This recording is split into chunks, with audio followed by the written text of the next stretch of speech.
morning. Jesus Christ, that was so fast. I was still out sharing. Good morning, everybody. Welcome to What? Hey, how are you doing today? Good. I am awesome. Welcome to What again? Where every Monday or every first Monday of every month now we're going to have Willie Bragg's show on. Yay! I'm so excited. How are you today? Not bad, not bad. Just still trying to get everything organized for Christmas right now. You can see I have a little bit of my Christmas decorations around, just a little bit. So everything is, coming into place. Still a little organizing to do. Yeah, I same. have some of my ornaments crash on the floor, so I had a little accident last night, but it's okay. Oh no, what happened? Oh, it just crashed on the floor. I was trying to get the lights on the tree. I had some bulbs not working, some of the light bulbs, and having to take the light bulbs out and everything. And then some of the ornaments started crashing on the floor. I'm like, damn it! Oh And then gosh. had to go ahead to take care of that. So Yeah. Yep. I yeah. got I got these two cats that I have. This is their first Christmas in this house. So I'm so happy that a lot of the Christmas balls that I got for my tree, they're all made of plastic. So when they drop, they don't crack or break or anything. So I'm like, okay, Jimmy, you were smart. You got plastic Christmas balls. So that way the cats can't ruin it too much. But I'm like, I got my little tree right here, and I got my big tree over here. And that's pretty much as about as Christmassy as I get.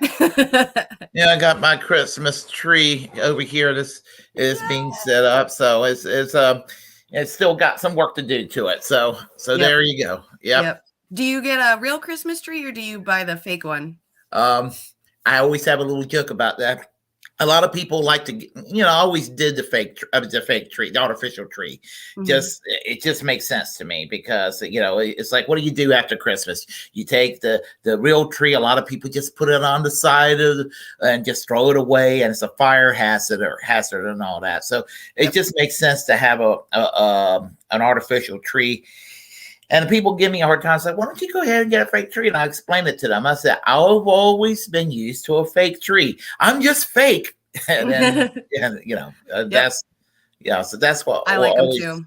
I yeah. love the fake trees because they just last forever and you don't have to worry about it. There was one year Like, that what do this? I had a real Christmas tree, and you're right. Like as soon as Christmas was done, we threw it out in the front yard and it just stayed there until it dried. So it was pretty brutal. Yeah, so that's what just yeah. I mean, now one year when I was in college, now my roommate she wanted a real tree. I mean, and I was like, I went along with her. And back then we were just a bunch of potheads. I mean like real potheads back then. Not I didn't do it like on occasion like I would later on. And and so we just after Christmas it stayed there till about just like in the middle of March. and Yep. and we just like, I look all right. We'll just keep it here. Mm-hmm. And then the tree got dry and brittle, and we figure it's going to be a fire hazard. So we decided to go ahead and dump it. Yep. Yep. Well, we live in the mountains, so the one year that we had the real Christmas tree was the year that me and my husband was getting married. So you're right, like the tree stayed out like in our front yard until probably about March, April, June, because we got married in June. And about a month or two before, I was like, you know what? I really enjoy like the different kinds of weddings. So like when me and my husband got married, we kind of did like a little bit of mixture of like our own little things mixed in with a little bit of Wicca. And so I wanted the kids to have brooms going down the aisle so they can Mm-hmm. sweep the negative energy away.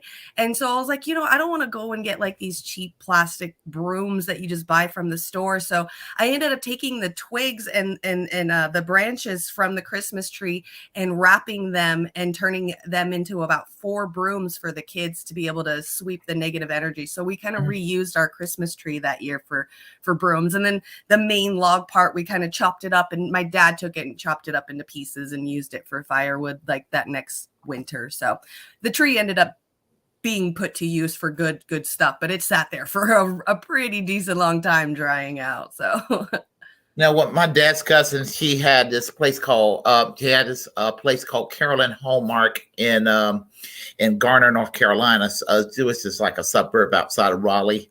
So she's selling all these products and everything, and she had the idea of the upside down Christmas tree.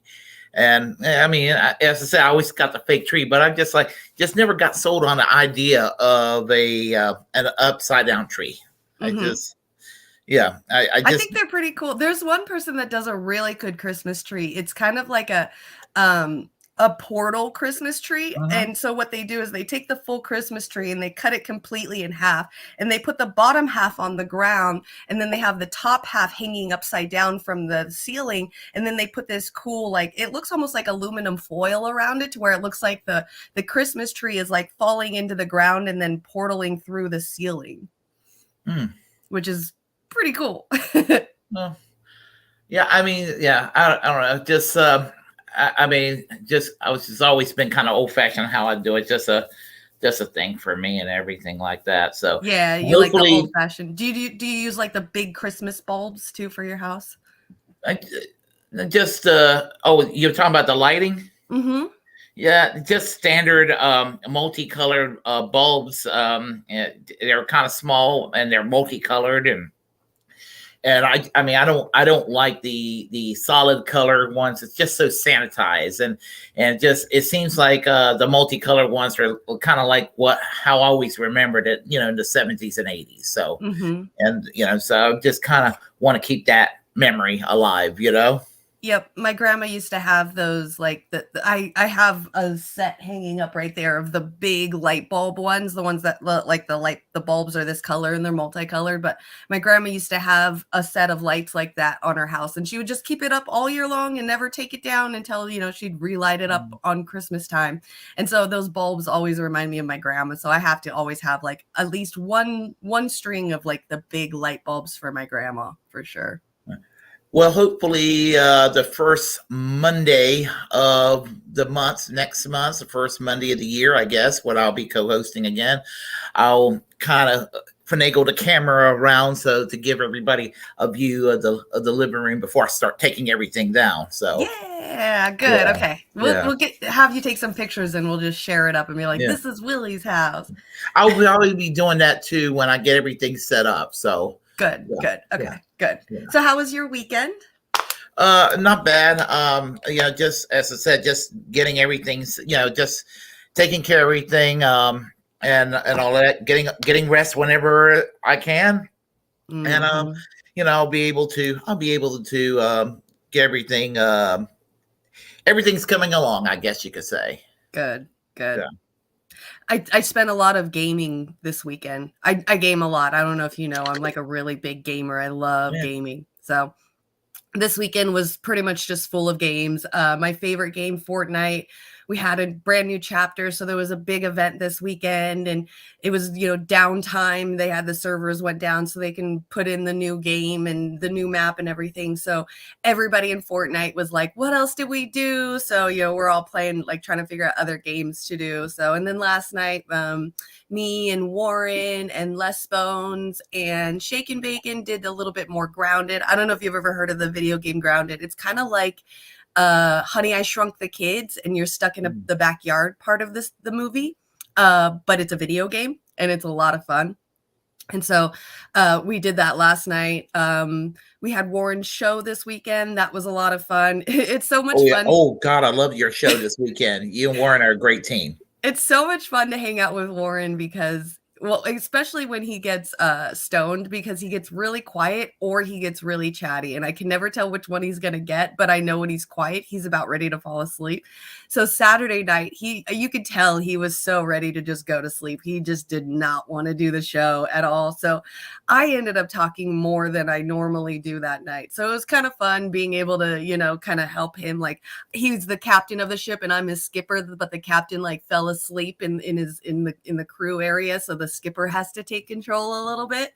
So right. that was kind of nice to, kind of lead and make sure that everything goes pretty sane because he was so baked out of his mind. It was so freaking funny. That's one thing I like about Saturday night when I'm done with my program, which my Saturday night stream. I believe next week will be a first official streaming for KRTD Media, but it was sort of an unofficial intro for it this past Saturday. Mhm. One thing I'm looking forward to is watching the Secret Show, getting ready for the Secret Show right afterwards. I know, it's my Yeah, favorite. yeah. By like we got like usually have about an hour or two before the show starts, and me and Warren are usually playing some type of video game, and he's like, I gotta get off, I gotta get ready for the show. And I'm like, damn it, you're making me have to do it too, and I don't wanna. But it's fun. We love it. It's absolutely a blast. We have fun every weekend. It was just extra fun this weekend because he was stoned. There goes Warren in the comment section now. Not true. I was just feeling groovy. Yeah, I'll be interviewing Warren this coming Thursday on my program. Yeah, Yep. that's right. That's right. So is he coming on to your show? He's coming onto my show. Yeah. Yeah. He was talking about that this week. He's like, I want to go onto his show at some point. I'm like, just get a hold of him. I'm sure he'll be more than happy to bring you on. Yeah, it'll be 7:00 Eastern Standard Time on Thursday. 7. Okay, 6-5. So that's 4 for us West Coasters. That's not bad, actually. That's good. So. Right around dinner making time. Yep. So it'll probably be more or less about an hour. So about an hour. Yeah. Okay, cool. Say hello to everybody in the comments. Velvet, good to see you. Mwah. Wonderful to see you, beautiful. I love to see you up in the audience section. Brandy, good morning. Good to see you. I loved your guys' shows this weekend. Lots and lots and lots of really good stuff. Who else? Holly, good to see you. Holly said at the beginning that she got here before the notification, so that means that we did a good job. I did a good job. I tried to send it out. I think I gave you the StreamYard link last night, so I'm trying to like set up the stream the night before, because usually I'll set up like an hour before the show and people are like, I'm not getting the notifications. I'm like, oh shit, all right, I gotta figure out a better way to do it. Oh no, I got the stream, the link there. I was like, oh yep, I'm ready for it. So Yep, sending it out the night before seems to be the way to do it. I think I'm trying to figure it out. Yona, you made a brand new track. Heck yeah, I got 2 of your tracks in Twitter. I was listening to one of them this morning, so I'm thinking maybe while some of the videos are going, I'll just mute myself and listen, and then I'll pick which one I want to send or show, and we'll show it at the end of the day today. I love to play one of Yona's songs at the end of the day because I love his music. He's so talented. So Les Bones, good to see you. I bet you are fucking tired, bro. I bet you are so tired. Poor guy. We were up late last night playing games. There was somebody at the beginning here before we even started named the Fountainhead. I have no idea what you were saying in here, but hi. He was just saying a bunch of stuff, and I'm like, is this a bot or is this a regular person? Actually, I saw the Fountainhead last night when I was online up late. I was like, who is this Fountainhead? I was like, hey, he's a new person. He wants to talk. Absolutely welcome. Thank you for joining us. So absolutely. Yep. All right, so we've talked for anything else you got going on, anything coming up in the future, anything you've done this week that you're really proud of? I'm trying to waste a little bit more time, so we got some. Oh well, I'm proud of what we're doing right now. Heck yeah. That's a good question. How do you feel about now, like, since it's official now, how do you feel so far about being a part of us here at KRTD? Or is everybody treating you decent? Are they treating you nicely? Everybody that I've been acquainted with so far, I talked to some of the folks from the board meeting last week, and everybody seemed fine. I was supposed to go to the board meeting. It was for some reason I didn't get a notification or what have you, and I was supposed to go to the board meeting. I don't know what happened, but anyway, I know I was in the meeting yesterday. I was like, where's Willie? but anyway, so I'm hoping that that'll be resolved next week, because now I'm a little more familiar with Zoom. I had to get myself re-familiar with Zoom for a while, because I was on Zoom. I had Zoom when COVID hit, and then I had to get myself familiar with Zoom several months ago. When are you familiar with Santa Claus in Alaska, in North Pole, Alaska? He ran for Yes. Congress. Yes. Well, he told me the only way he'll be able to do the interview was to do it through Zoom. And I was like, oh no, I don't know how to do Zoom. I can do it through StreamYards.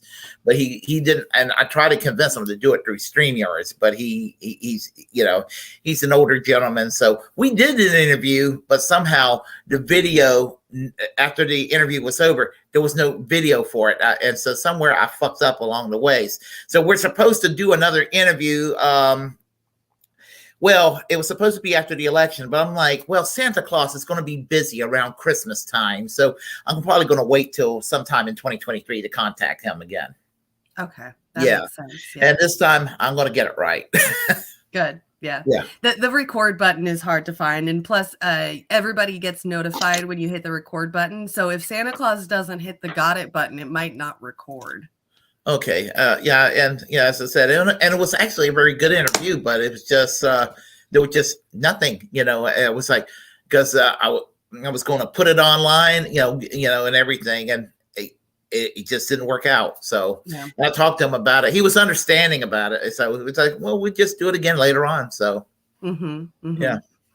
But other than that, everybody's been treating you good at KRTD. Been doing pretty well so far. Oh, okay. Absolutely. Okay, yes.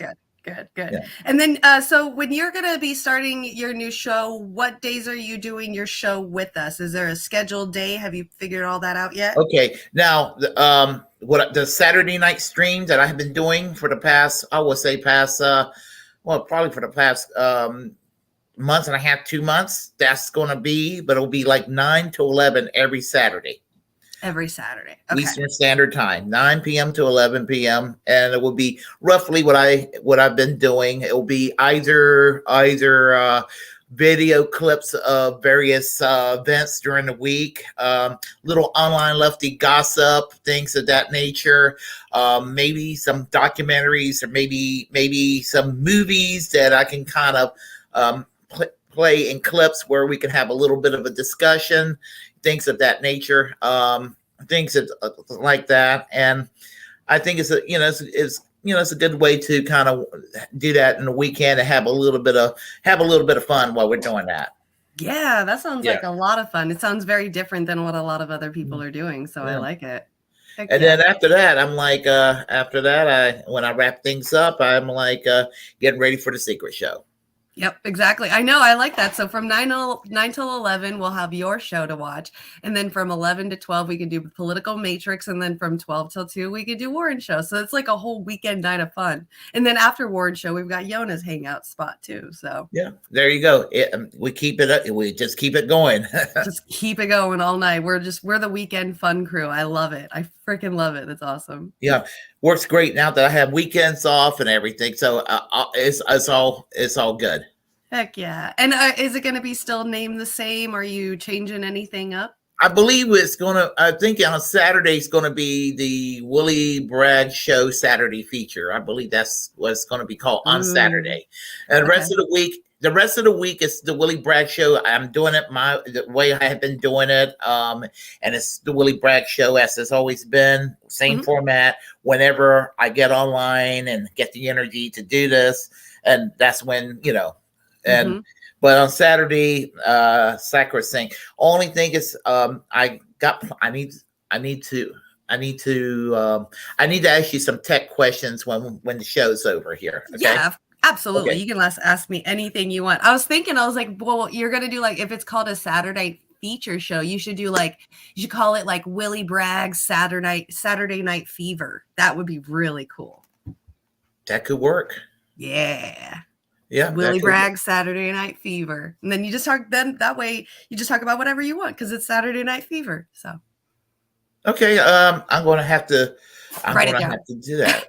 Just write it down. Let it meld in your head a little bit and think about it. If you ever want to come up with name shows, that's what I love doing. I love coming up with titles and little funny, quippy things for things. That's why my show ended up as What is because I came up with 5 or 6 different titles for it and they were all really interesting, but none of them felt really good. And then I was just like, well, what the fuck am I going to call this show? And I was like, what sounds great. Just take off all the words and just put what with some question marks in it. Yeah. Now I'm gonna tell you, I was a little bit. I love your show from day one. I was just a little bit confused with your show at first. I was like, is her show called What, or is it called Jimmy Save World, or is it called And then I'm like, okay, I get it. It's What. It's Okay. called What? Yeah, Okay. yeah. And okay. I wanted it to feel kind of like you don't know what we're going to talk about or what the fuck is going on or what happened here. I really like that. It's just, it could mean so many different things. Plus, back when I used to dance and stuff, me and my girls at the club used to have a special little thing to where because when you're a dancer you kind of get stereotyped as like the dumb bimbo, and so me and my friends thought it was really funny that a lot of the guys that would come into the bar automatically assume that you're just some dumb bimbo girl who dances in heels for them. So we would go around in the bar and like from across the room or from across the patio one of us would come out the back door and be like, what and the other girls would be sitting there and they'd have their like 9-inch stiletto heels on and they would start repeating what, and then they'd lift their legs up in the air and they'd clack their heels together really, really hard. What? I couldn't hear you. What? And that's just been like my little thing forever, just like what, just that dumb bimbo kind of thing. So it kind of stuck. I was like, that's perfect, because I know automatically, because I'm a pretty face, people are gonna assume that I'm just some dumb bimbo. So I was like, this is perfect for a title of a show, because I could let people like figure out what fuck is going on, and then they hear what and they're like, oh, she's a bimbo, but then kind of watch the show and realize that actually there's some stuff in there that has a little bit of intelligence, not just like, oh, I'm a dumb bimbo all the time. But my comment section would probably tell you otherwise at some points. We got substance here. Exactly, there you go, that's the word, substance. Yes, even though like I said, my comment section sometimes would like to think the opposite, but that's how YouTube is. So you do one video on like Jordan Peterson and like the entire concept or comment section is just full of like dudes that have probably never even like seen boobies before and are like, you're just hating on Jordan Peterson, you're a dumb bimbo slut. And man, the comment section gets really crazy when I do those, so I make sure to do at least one a month so I can piss them off. There you go. All right, let's see what else is going on. Your cats are being hyper today, Brandy. That's awesome. I don't want to jinx it. My cats are actually being really, really good right now. Well, the hellion is eating, so we'll see how long that lasts. He just finished, so we'll see how long till he starts some ruckus around the house. That's what you thought, mixing the songs for me, and thus it needed to be cool and cutting edge and sophisticated. See, that's why I love Yona. Like, I swear, Yona gets me, 100% gets me, and I fucking love him for that. And his music, like, releases that. Like, if you ever want a song from Yona, like, he feels you. Like, he starts to, like, know who, he's really good at people reading. So if you ever want a song that like sticks to your heart and like stays there and like just like feels like it's a part of you, have Yona make you a song. I'm telling you, his music is like life-changing for me. Had to position my chair here. I wanted to get a little bit of window action, but I think I wanted to get the tree aesthetic here. That's some Christmas tree action. Yeah. There you go. I know. That's what I'm trying to. Let me turn on the light on the tree. I think that's what I've been needing to do. Give me just a second. Whoops. Yeah, get that tree going. My poor baby tree. You can't even see it. It's so little. He's like right there. Look, he's like this big. He's so tiny. My little black Christmas tree. My little goth Christmas tree. I've got to have my goth Christmas. There you go. That is How's so that? pretty. Aw, I love it. I love there it. we go. I think I was just wondering. It's like this set just needs something here. That's why I would just look weird. Just needs something for the mood. I think I got it going now. This is what I've been needing for this. Yeah. There you go. I love it. So what do you got the British flag on the back? Are you British? No, I've always I also have an Irish flag on the other side of the window too, by the way, Cool. on the opposite side of the tree. I've always I do not believe in the British imperialism. So anybody who thinks that's not me. I've always loved England. I've always loved British movies, British television, a lot of British music that I listen to, and everything like that. So it's just just a part of what I was, just a part of something that just kind of affected me when I was really young. And I've always wanted to go to the UK, and I was able to in the year 2006. And just I tell people sometimes I identify as Northern England. That's Yeah. right. So what did you do when you were out there? Oh, I drank every night and sometime during the day. No, I toured London mostly, and I actually spent 11 hours in Paris too while I was there. Ooh, Yeah. very nice. That's cool. Yeah. I've never been out there, but my husband was born there, so I know at least once in my life I'm going to go there. It is worth it. I had to max out my credit card that year, but I have said to myself, when am I coming back to, it's like, I'm going to do this because I've been trying to go to the UK for many years, and it's just, and it just didn't happen. So I was like, I'm going to do this eventually. And so in the year 2006, I was like, and I had an accident earlier that year, a car accident. I'm like, okay, I'm still going to do this anyway. I don't care. It's going to get done. And it took me a couple of years to pay back the credit card company, the credit card, to pay it off. But I was like, I'm going to do this if it kills me.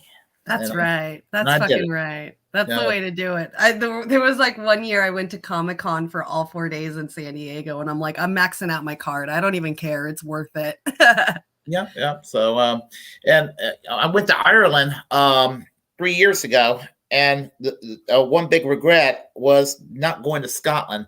And when we went to Ireland, it was just not planning it right. We weren't aware about the travels on the excursion flight, because if we would have made reservations like a week in advance, it would have been like €30. I think €30 to take a round trip from Dublin to Edinburgh and back to Dublin, and we didn't know that, and it would have cost us €200 if we would have gone like the next day. So we just like, well, I guess there's next time. So. Jeez, that's crazy. And the closer you are to the, I mean, if we would have done it like 3 days prior, it wouldn't have been like €200, but it would have been more than €30. I mean, that's how that works. Yeah. Absolutely. So.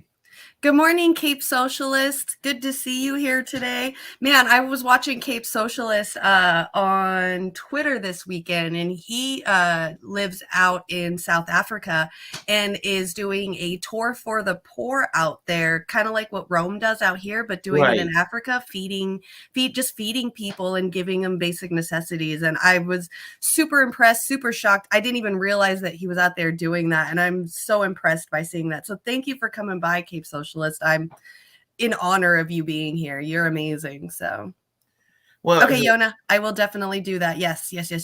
Okay, you need more of that around. If more people would do these sort of things, we could see poverty eliminated.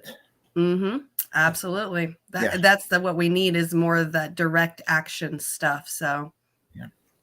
I agree.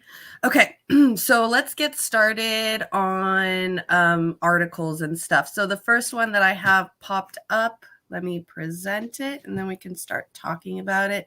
The first one is an article to read. I do have a video for it right afterwards.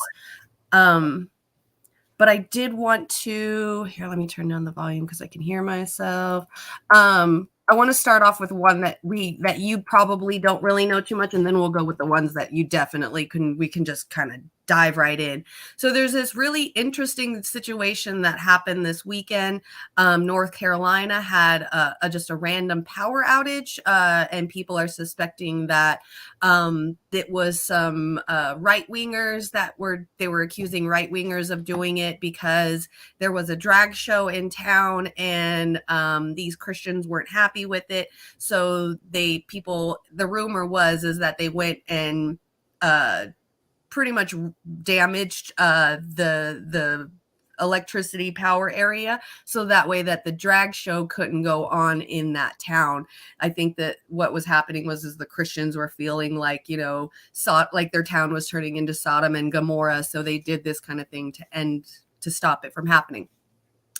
So we'll get started and read what it says first. So in Carthage, North Carolina, 2 power substations in a North Carolina county were damaged by gunfire in what is being investigated as a criminal act, causing damage that could take days to repair and leaving tens of thousands of people without electricity. In response to the ongoing outages, which began just after 7 p.m. a Saturday across Moore County, officials announced a state of emergency that would include a curfew from 9 p.m. Sunday to 5 p.m. Monday. Also, county schools will be closed Monday. So far, what does it seem like to you? Because to me, it seems like it probably is like domestic terrorism, but they're never going to say that. Yeah, well, if somebody actually, I didn't even know about that. And I don't live that. I'm like, I live maybe about 2 hours away. And I didn't even know about that. And I thank you for letting me know about that. I need to know, I should have known about that actually.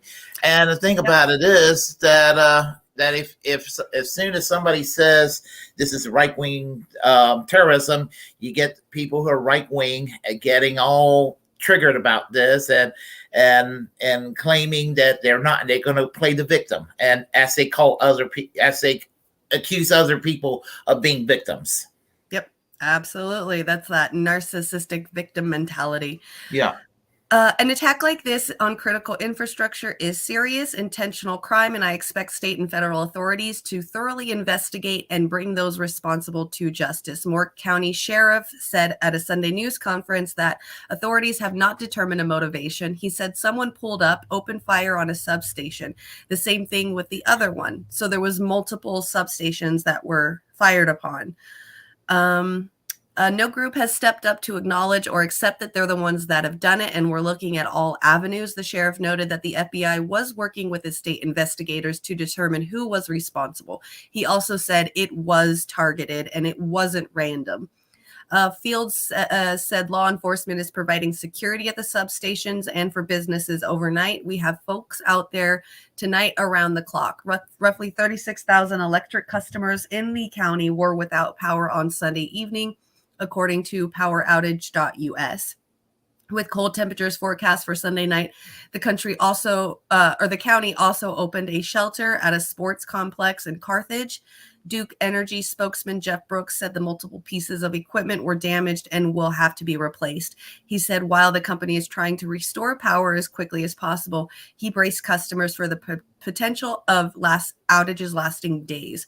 They're looking at a pretty sophisticated repair with some fairly large equipment, and so they do want citizens of the town to be prepared that this will be a multi-day restoration for most customers, extending potentially as long as Thursday. Then he says, as we move forward, we'll be taking it day by day in making those decisions. The Pilot newspaper in Southern Pines reported that one of its journalists saw a gate to one of the substations has been damaged and was lying in an access road. That's the picture that we saw right up at the top, this one right here. Right. Let's see. A pole holding up the gate had clearly been snapped off where it meets the ground. The substation's infrastructure was heavily damaged. The county of approximately 100,000 people lies in about an hour's drive southwest of Riley and is known for golf resorts in Pinehurst and other communities. So it's a rich white area. That makes sense. Yeah. They didn't want at least that's for that article. There is a video. Let me bring up the video. Here we go. This is what they're saying in their local news area. We have a lot to cover this morning on WRAL. A major power outage hits Moore County. Both Duke Energy and the sheriff's office believe vandals are to blame. What we're learning about this breaking news situation impacting tens of thousands of people this morning. There's more breaking news, this time in Cumberland County, where authorities are trying to locate a 16-year-old mother and her baby. And UNC's hopes of winning the ACC football championship have been dashed once more after sorry, I had to check out my husband. Let's get this going a little Good morning, further. Adam. We are seeing gorgeous conditions at Dix Park, and you can see there. Where is it? Afternoon. Sorry. I could have sworn Not this was the down right one. I might Breaking have. news There it this is. morning out of Moore County. The sheriff says his office is investigating a massive power outage as a, quote, criminal occurrence. This is a live look at one of the damaged substations that we're at.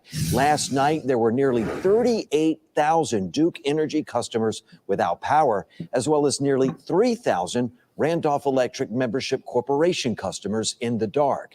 WREL viewers began calling in to report those outages around 8 p.m. We just checked, and the outages for Duke have remained unchanged. Duke Energy spokesman Jeff Brooks released this statement last night, reading in part, equipment failures resulting in widespread power outages occurred across parts of Moore County Saturday evening.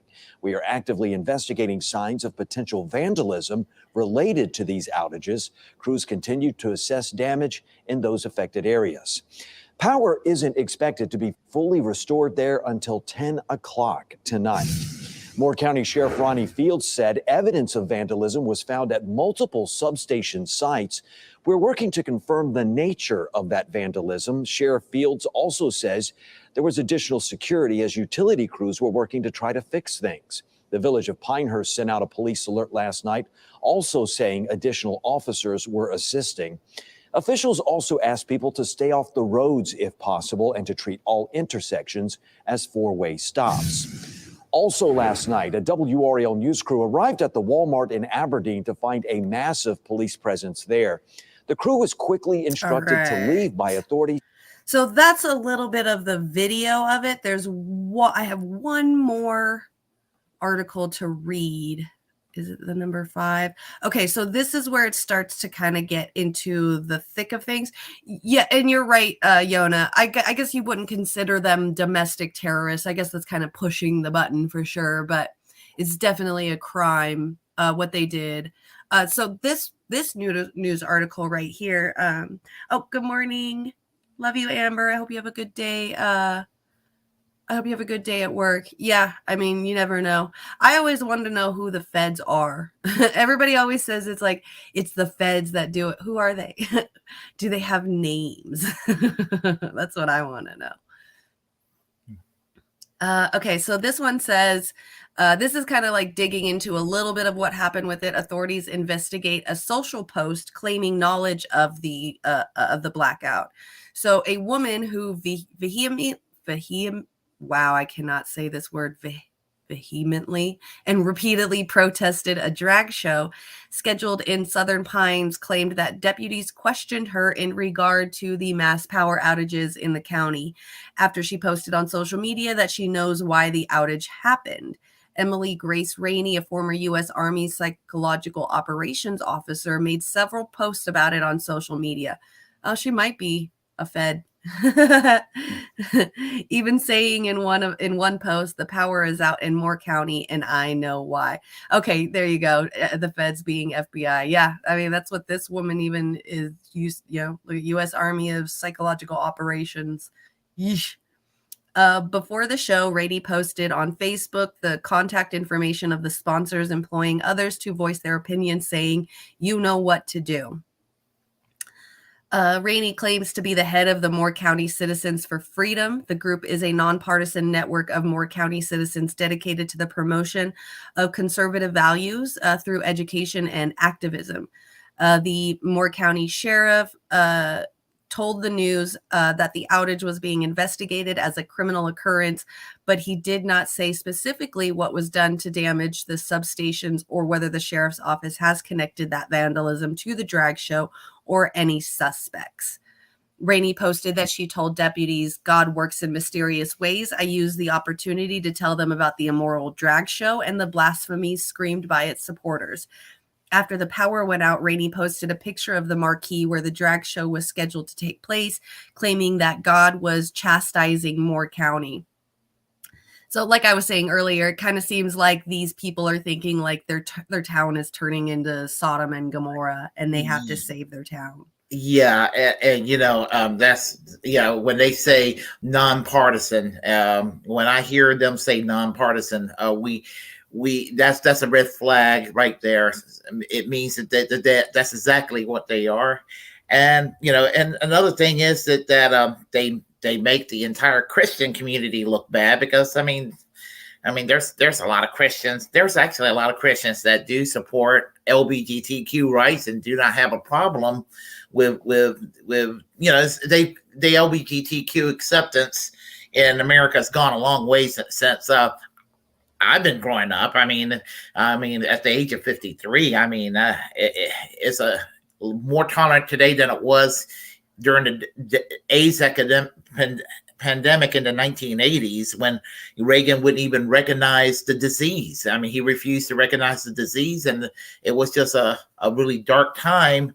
And people just, they will look at gay individuals and think they're like a walking vessel of AIDS or something. Back then, it was a terrible time back then, and people had no pity for people who were suffering from AIDS, and then eventually, and people, the development back then seemed to have kind of gone away for the past 15 years, and it seemed to have made a comeback.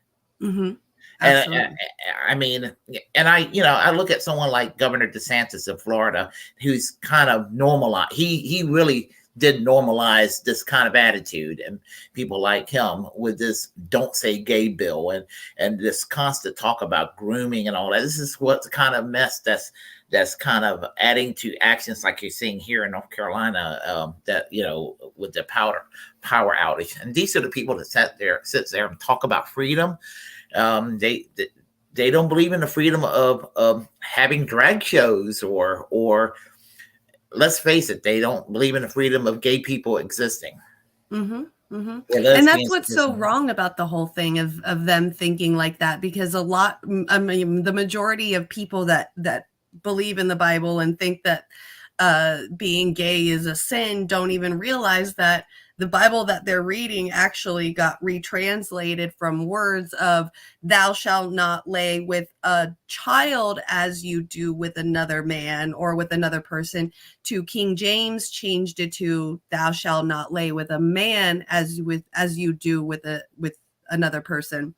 And so it was because King James enjoyed little boys, and so he wanted to be able to do it, so he changed it from grooming children to gays, LGBTQ during the King James reign. So if anything, these people are believing that this scripture that is supposedly set in stone, that's thousands of years old, that was told by God to people, actually got rewritten and changed by a king to fit his own sexual pervertedness. And people to this day still believe that that's what it is, Well, I have a friend that's a pastor. He's gay, and he's married, and he's a testimony that they're not all like that. And he's been a guest on my show a couple of times, by the way. And he and I are going to be working on a project, a video called Christian Nationalism and the War on Christmas. Why the War on Christmas is basically, there's no war on Christmas, and we're going to pretty much, prove to the right wing that their little culture war shenanigans that they like to pull every year about this war on Christmas is nonsense. It is. It's absolute nonsense. And it pisses me off every year that they do it, because I'm just like, the Christmas isn't even yours. You guys stole it from other people. So if you want a war on something, at least give us a war on something that you guys invented and not something that you've stolen over the years and turned it into your own thing. Because Christmas was pagan. It was solstice. I got a funny story for you. I ran across a Lutheran priest one time, came up to me one day, and she was really livid because she was at the mall in Craftery Valley, and somebody said happy holidays to her, and she was so mad that they said happy holidays to her. And I said, well, some people say happy holidays because we are a diverse country. We have diverse religions. And I said, now I'm looking at you and seeing the collar around your neck, and I know that happy holidays or happy Hanukkah will not apply to you. I had to kind of let her know, yeah, obviously for you, Merry Christmas is going to apply, but, just people get so, this is a form of political correctness on the other side. Yep. This is why I say political correctness is a two-way street. Yep, absolutely. Yeah. And the way that Christians even talk nowadays, like the way that they're anti-LGBT and anti all this stuff, they're doing it in the wrong way. Because I mean, I grew up Christian, so like I don't empathize and I don't understand, but I can familiarize myself with the feeling of how they're talking, and it doesn't.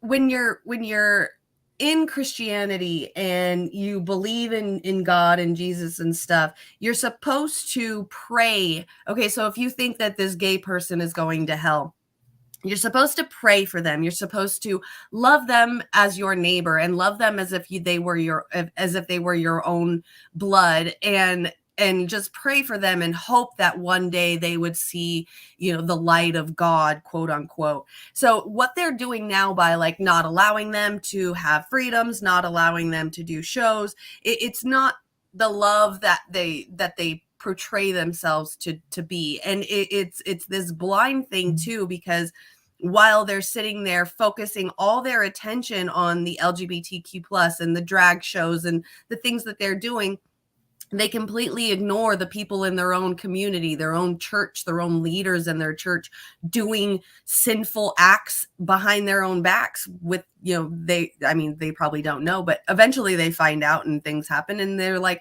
oh, well, God's going to forgive them. Well, then why don't you feel the same way about these drag people? Like, just close your mouth and let them live their goddamn life. It's not Christian to force your religion on to other people. That it's not what you're supposed to do, unless you're like a Puritan. Well, yeah. Another thing about it is that that some of these people who sit there, they talk about pro-life. It's like a lot of these folks, a lot of them, they don't like universal health care. They don't like, they're pro-capital punishment. They support the neocon wars. They support torture in Guantanamo Bay. It's like, where the fuck is the pro-life in all of this equation? Mm-hmm. It's like, as soon as the child is born, it's like those kids can starve and die at that point. But as long as they're inside the womb, pro-life. Well, I'm like, please give me a break, Mm-hmm. Mm-hmm. Yeah. Oh yeah, definitely. I know tons of very, very, very strict religious people who secretly have had abortions in their past and they don't talk about it, but I'm just like, I know you have, you told me before, but go ahead and keep saying what you're saying. All right. Yeah. So I think about it as I said, I'm a Christian, but I'm not, I don't judge people, and I'm just, I guess you could say I'm a Christian, but I pretty much think like an atheist. I think like a secularist, and that's how I am. I try to think. I think empirically, and I don't judge others, and I'm just not like that, and I refuse to be like that. Yeah. So you're more like agnostic, pretty much. Yeah, like that there's something. You could say I'm a lukewarm Christian. Oh. Okay. Yeah. So then my question is how do you know for a fact that Jesus is real? As I said, that's why I say I'm lukewarm. I don't call it an insurance policy. All right. No insurance policy. Got it. Yeah. All right. Let's continue reading this and then we'll talk some more. Let me pull it back up. Here we go. Okay. During Sunday's press conference, Sheriff said Rainey's posts were false, and while they did speak with her, they determined her social posts to not be credible. Fields also reiterated the importance of not making false posts during times of emergency. Sounds like maybe if she didn't put this out there and people didn't listen to her and do it, she at least pretended like she did, so that way she can say that God did it and that they're justified in this happening. Duke Energy showed almost 40,000 customers without power. A state of emergency is in effect in Moore County after a massive power outage caused by damage to substations. At the beginning of COVID-19 lockdowns in 2020, Rainey made news for taking down yellow tape around swings and slides at a closed playground in Southern Pines so her children could play. I remember her. So this is the woman that was putting up the post saying that God helped us with the power outage. This is a familiar sight for families. That's Caution tape wrapped around playground same equipment woman that took down the caution tape and closed because of coronavirus. Where did it go? A Southern Pines mother pulled the tape down so her child could play, and now I don't she's understand. facing charges There's like for something damage to playing, and I property. don't see anything. She spoke with playing. WRL's Adam Owens about the situation and what she plans to do next. Here at the downtown Southern this Pines is going to Park. piss me off. Emily Rainey posted this video to Facebook. The I've had 30-year-old that mother happen says before. it was taken at the downtown Right? park. What in is Southern going on right Pines. now? As you can see, we've got a bunch of caution tape up. In an effort to All stop the right. spread of coronavirus, the governor ordered playgrounds closed. What Rainey That makes did no next, damn sense. All you freedom fighters, this is for It you. should be this it video. got her charged with a crime. Rainey was not charged with breaking the governor's order, but injury to personal property. The damage to the tape also got her banned from all Southern Pines parks for a year. It shouldn't be something that is scandalous or prohibited. This is, after all, still a free country. Rainey, an officer in the Army, is also a co-administrator Just of a gonna listen. Facebook group called Moore County Citizens for Freedom, a chapter of the Reopen NC movement. I believe that we are adults and people have in this country the right to make their own healthcare decisions. And I believe in protecting vulnerable people, but healthy people should have their constitutional rights to gather and to play with their children at the park. While police say Rainey was charged for that incident shared on social media, they say that was not the first time she tore down caution tape at this playground. She went on there 2 separate times where there was a complaint filed by the Parks and Recreation Director. Police say when she did the same thing back in April, they simply talked it over with her. We will take necessary steps to make sure there's a compliance, but our first step is to seek voluntary compliance. The CDC just said that You know that if that COVID was does not spread. all right, well, I'm done listening to that. You know that if that was like a black man or a black woman or a person of color of any kind whatsoever, that they would have arrested the shit out of that person immediately, not asked for compliance. No, absolutely. I get kind of tired when I hear some white person tells me, if this black person just cooperate with the law, that everything will be all right. And I'm gonna say it like it is. When I was in college, I was hanging out with some friends of mine, and there was one black guy in our group of friends, just kind of joking around with the other person. And the cop came around and told them to stop it. But the white guy got smart with the cop. So he grabbed the black guy and who didn't say anything, grabbed him across the street and handcuffed him. And his younger brother said, "Hey, that's my brother." The other cop grabbed him, slammed his head on the trunk of the car and handcuffed him. And did not do anything to the white guy, but arrested the 2 brothers. And they ended up doing community service. Of course. Yeah. I mean, so when people tell me that there's no racism in law enforcement, they are full of shit.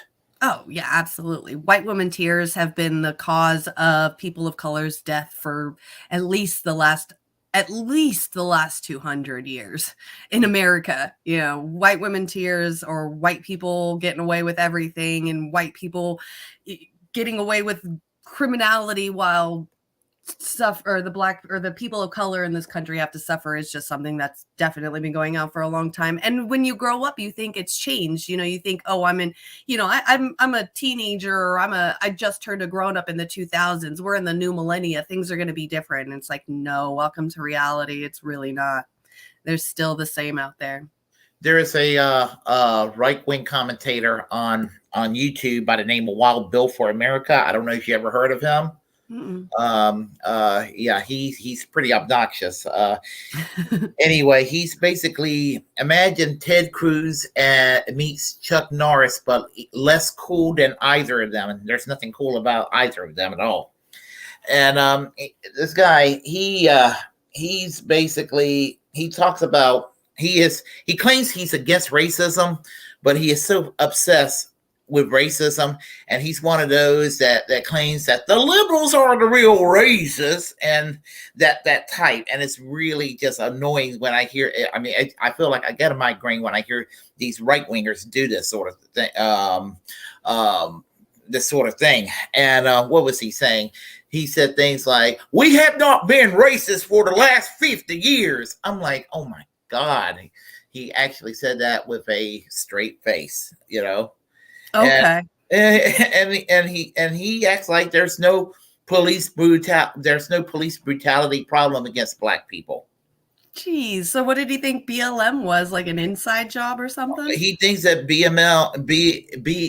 he comments on it. He said that BML is basically the Black version of the KKK, and that the Democrats used the KKK in the 19th century to, now they're using the Black Lives Matter, you know, and now they're attacking white people. This is stuff he'll say on his little commentaries on YouTube. Wow. Yeah. Well, I mean, he sounds like he would be really good friends with Kanye. Yeah. Well, yeah. As I said, he's just got a lot of crap that, I mean, it's just over the years, some of the, just a lot of obnoxious commentary. They're very short to the point, but they're very obnoxious. His name is Wild Bill for America. Yeah. Wow. Yeah. We could do something on Wild Bill if you like to, maybe in the near future. Yeah, definitely. I would love to. That sounds insane. Of course, Yeah. there's somebody like that doing that around and saying that there's no racism for the last 50 years. Come on. Please. Yeah. Like the Black Lives Matter movement was nothing then, right? All right. Speaking of Kanye, would you like to watch the you sent it to me. It's Kyle Kalinske goes and talks about Kanye and Alex Jones. So thank you for sharing this with me, because I was trying to find a good video that has all the, like, at least the hot clips in it. So yeah, I think it's a good video. It's one of his better ones lately. I mean, Kyle has kind of lost a lot of his energy, but occasionally he's capable of still, you know, he's still one of the better ones of the big online lefty personalities. yeah, right. As long as we get to sit here and cringe when he says dog, I'm cool with it. You know you want to. Yeah. Oh God, yeah. Then you know you want to. Yeah, so I thought embarrassing. How do one. you do that? I thought I was the only one that noticed him saying that, because that's really weird when he says that. It is so weird. Okay, so I'm just gonna say this because I don't talk about this in public or anything, but might as well. It's gonna end up finding out eventually. So when I was like 18 or 19, I was in a club once hanging out, and this guy came up to me and he like made trans music, and so he asked me if I wanted to do an album with him, and I was like, heck yeah, I'll do a trance like techno album with you. And so when I got to his music studio that day to make the album, he was like, all right, just write down a whole bunch of words that you want to say into the microphone, and then I'll add them to the music. And I'm still to this day absolutely embarrassed about that album. I know it's on the internet. I know it's still being sold. And it's super embarrassing because in that album, I would say really embarrassed. I thought I was like so hot and so sexy. I was like 19 at the time. And I'm like, hi, I'm Jimmy. If you don't know me, let me show you how it's done. Stupid shit like that. Or buy this album, you want to. And I said those words, you want to, in the album. And still, like, it's been like at least 15 years since I made that album, and I still cringe when I think about it. So every time yeah, so every time I hear Kyle Kalinske at the end of his video saying you want to, it brings back that flashback for me, and I'm like, oh God, you are so cringy. How you're in your 30s and you're not cringing about this right now? This is bad news. Yeah, I don't know. I mean, you were 19. I wouldn't feel bad about it if I were you saying that. Of course. Well, of course, you know everybody does cringy stuff in their childhood, so you're just kind of like, oh God, I can't believe I did that. Just don't tell anybody, and nobody will ever find the album. Well, I don't have it. I don't have a bad opinion of you at all. So you don't have any worries from me. No, it's good. It's good. No, not at all. It's just super funny to hear him say that at the end, because it just brings back those flashbacks of like, how can you not see yourself being cringy when you say that? Because I know I feel it. So I kind of feel bad for Kyle, because like he's not very socially aware of himself, and he just thinks that he's the shit, and it's just so funny to watch him, because you're like, no dude, you're cringy a little bit. No, Actually, I think that Kyle is kind of like an introvert, and he does that as a way to try to put a facade of confidence on himself. yeah, exactly. Yona, he said he's gonna make a new song called "One's Not Enough." You know you want to remix. Oh my God. I can't wait. That's going to be good. And then Yona also said Wild Bill. It puts the lotion on the skin, or it gets the racism again. I love Yona. I'm sorry. Yona's the best. Greatest jokes ever. You're like that too. When you're up in the comment section, you come up with some really good jokes too. You guys are so funny. Okay, so this is the Kyle Kalinske video. The title of it is Kanye Goes Full Nazi, Makes Alex Jones Uncomfortable. Holy cow, guys. Holy cow. So Alex Jones be very uncomfortable. He tries to like say to Kanye, well, you don't really mean that. What you mean is that you're not a Nazi, but it's like the woke lefties are the Nazis and stuff, right, bro? Like he keeps trying to give him plausible deniability, but Kanye keeps going, no, I like Nazis, and I kind of am a Nazi. So this is like we live in a simulation type shit.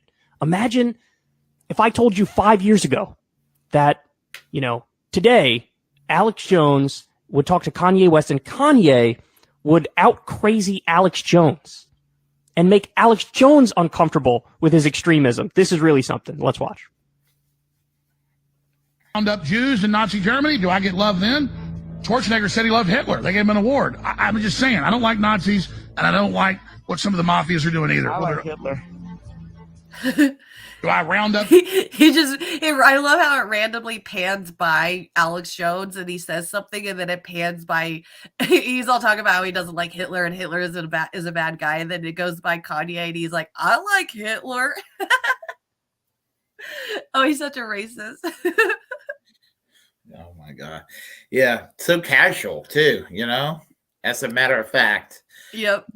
I when we watch this, we'll have to keep watching this. I think somebody, I don't think it was Kyle, because I don't think I've seen this, but somebody said, and I thought it was a good point, just the you got to give it to the editing team in Alex Jones's show, because the editing team did some really good stuff in here. That the little pan across with Kanye saying I like Hitler, and like some of the B-roll they're about to put in here when they talk. Like I said, I've got to give it to the editing team over at InfoWars, because they're great. They really made the videos. You caught that, but at the end, Kanye goes, I like Hitler. Here, I'll play for you again. Pay attention closely to what Kanye says. I don't like Nazis, and I don't like what some of the mafias are doing either. I like Hitler. He said, I like Hitler. One more time. Pay attention. I like Nazis, and I don't like what some of the mafias are doing either. I like Hitler. Oh, we are just getting warmed up. I mean, that's the straightforward one, right? No beating around the bush. I like Hitler. Okay, more for you. Hitler, you're not a Nazi. You don't deserve to be called that and demonized. Well, I see good things about Hitler also. Oh. I love everyone, and Jewish people. Anything to say? I mean, is Alex Jones getting nervous over this? Somebody flat out saying that they love Hitler. When you're making Alex Jones nervous, it's like, what the fuck, When Alex Jones becomes the man of reason, that we live in an upside down world. Things are just flipped. What a dystopian world we live in when you make Alex Jones a voice of reason. Yep. It puts truth to the words that reality is wilder than fiction. Very much so. Absolutely. Yeah. Okay. Oh, very People are not crazy. going to tell me Yeah. you can love, us. Oh, and you there you go. You gotta, like I said earlier, or a couple of minutes ago, you gotta give it to the editing team to kind of like bring in the drama for it as well. So while he's talking right here, they're showing little clips from the movie American History X. This was the point in the movie where the main skinhead guy makes him, this man right here, put his mouth on the curb and he stomps on his head while his little brother comes out and screams, "No, don't do that." So you got to give it to the editing team. They really fucking try to add in the drama and like the side extra stuff in there to make it look like that much cooler. But they ended up using like probably the most racist, it's probably one of the most racist, disgusting movies in the entire world that's made out there. So even the I ending, remember when I watched it years ago. Yeah, even the ending doesn't even give it justification for how like really gross and like, I mean, it was good to be able to get into like at least the movie's idea of what racism and inside the racism of like the life of racists are, but still it was just kind of like you really like drew a line with making this movie that probably, like at least with some of these scenes like this one right here, like, man, you could have at least talked about it in the movie instead of actually showing it because it was just too much. But that's what, early 2000s was like. We were getting out of the 90s and where things were just so raw and uncut and edgy that this was something that was supposedly to them needed to be made. Yeah, realism and all that. Yeah, absolutely. Yes. But like I said, you got to give it to the InfoWars editing team for adding this stuff for the drama effect. You can love what we're doing to you with the contracts, and you can love what we're pushing with the pornography. But this guy that invented highways, invented the very microphone that I use. Can you imagine? He says that Hitler invented highways and the microphone. I didn't know that the Autobahn was the working highways now. I'm being facetious, obviously. Yes. I mean, I think that's what he meant. I don't think he knew it was called the Autobahn. I think he was trying to say Autobahn, but it probably just didn't. He probably just had a moment where it's like, I don't know what it's called. We just want to say highway and be cool with it. I think that's what he, I think that's how he was handling it. Yep, absolutely. And in that regard, he could have came out with better things though about like at least more truthful things about Hitler if he was going to say that he likes him for certain stuff. Like what about that like bell thing that Hitler created? There was like some kind of bell thing that like it was bell shaped and it was some sort of like using magnetic energy to make it float in the air. So like they figured out how UFOs fly or something. There's like some really crazy conspiracies that he could have gone off with that would have made him a lot more legitimate in his like, oh, Hitler did this and Hitler did that, which he could have gotten like a hold of his conspiracy base a lot better if he would have said those type of things instead of highway and a microphone, which is completely untrue. Well, when you look at the Volkswagen Beetle, it looks like an innocent looking car, but honestly, it is a product of Hitler didn't create the Volkswagen Beetle, but it was promoted by Hitler. So that innocent looking little baby car that we all know and loved over the years, that little bug was promoted by Hitler. And even if Kanye said something like that, like promoted VW bugs instead of saying invented a highway and microphone, he could have gotten his base. But because of him saying that, and people can literally Google and find out that Hitler didn't invent those things, he could possibly even lose his own base. I personally thought he could have gotten a little bit better with his conspiracies instead of something stupid like a highway and a microphone. Well, we're talking about somebody who is a bigot, and he is a bigot, and bigots are not going to be very logical about things. Very, very, very true. Yeah. You got me on that one. As a musician, you can't say out loud that this person ever did anything good, and I'm done with that. I'm done with the classifications. Every human being has something of value that they brought to the table, especially Hitler. Oh, that's not. I thought every time Alex Jones. Oh, or is that Kyle that's like laughing? Hold on. Holy shit, man! Okay, that is Kyle laughing. Every time I hear Kyle's always cracked up on the shit that Alex Jones. Yeah, when Kyle was on the Young Turks, while Shank and Anna were always clutching their pearls over Alex Jones. When Kyle would do a segment on Alex Jones, he would just sit there cracked up on Alex Jones because Alex Jones is crazy like that. Well, it's funny because I can't when he starts laughing, I think it's you that's laughing. So I want to pause it to see if you have something to say, and then I realize it's Kyle laughing. I keep thinking it's you in my ear laughing. Oh, that's all right. No problem. What the fuck? Oh my God. Somebody get this guy institutionalized and on some lithium ASAP, bro. I mean, this is a mix of like extreme untreated bipolar disorder, mental illness, plus going down the wrong YouTube rabbit hole, the wrong internet rabbit hole, and now he's just a fucking mess, and he's way more extreme than Alex Jones. All right, one more time, because there's parts of this I want to break down. Not Hitler. You're not a Nazi. You don't deserve to be called that and demonized. Well, I see good things about Hitler also. I love everyone, and Jewish people are not going to tell me you can love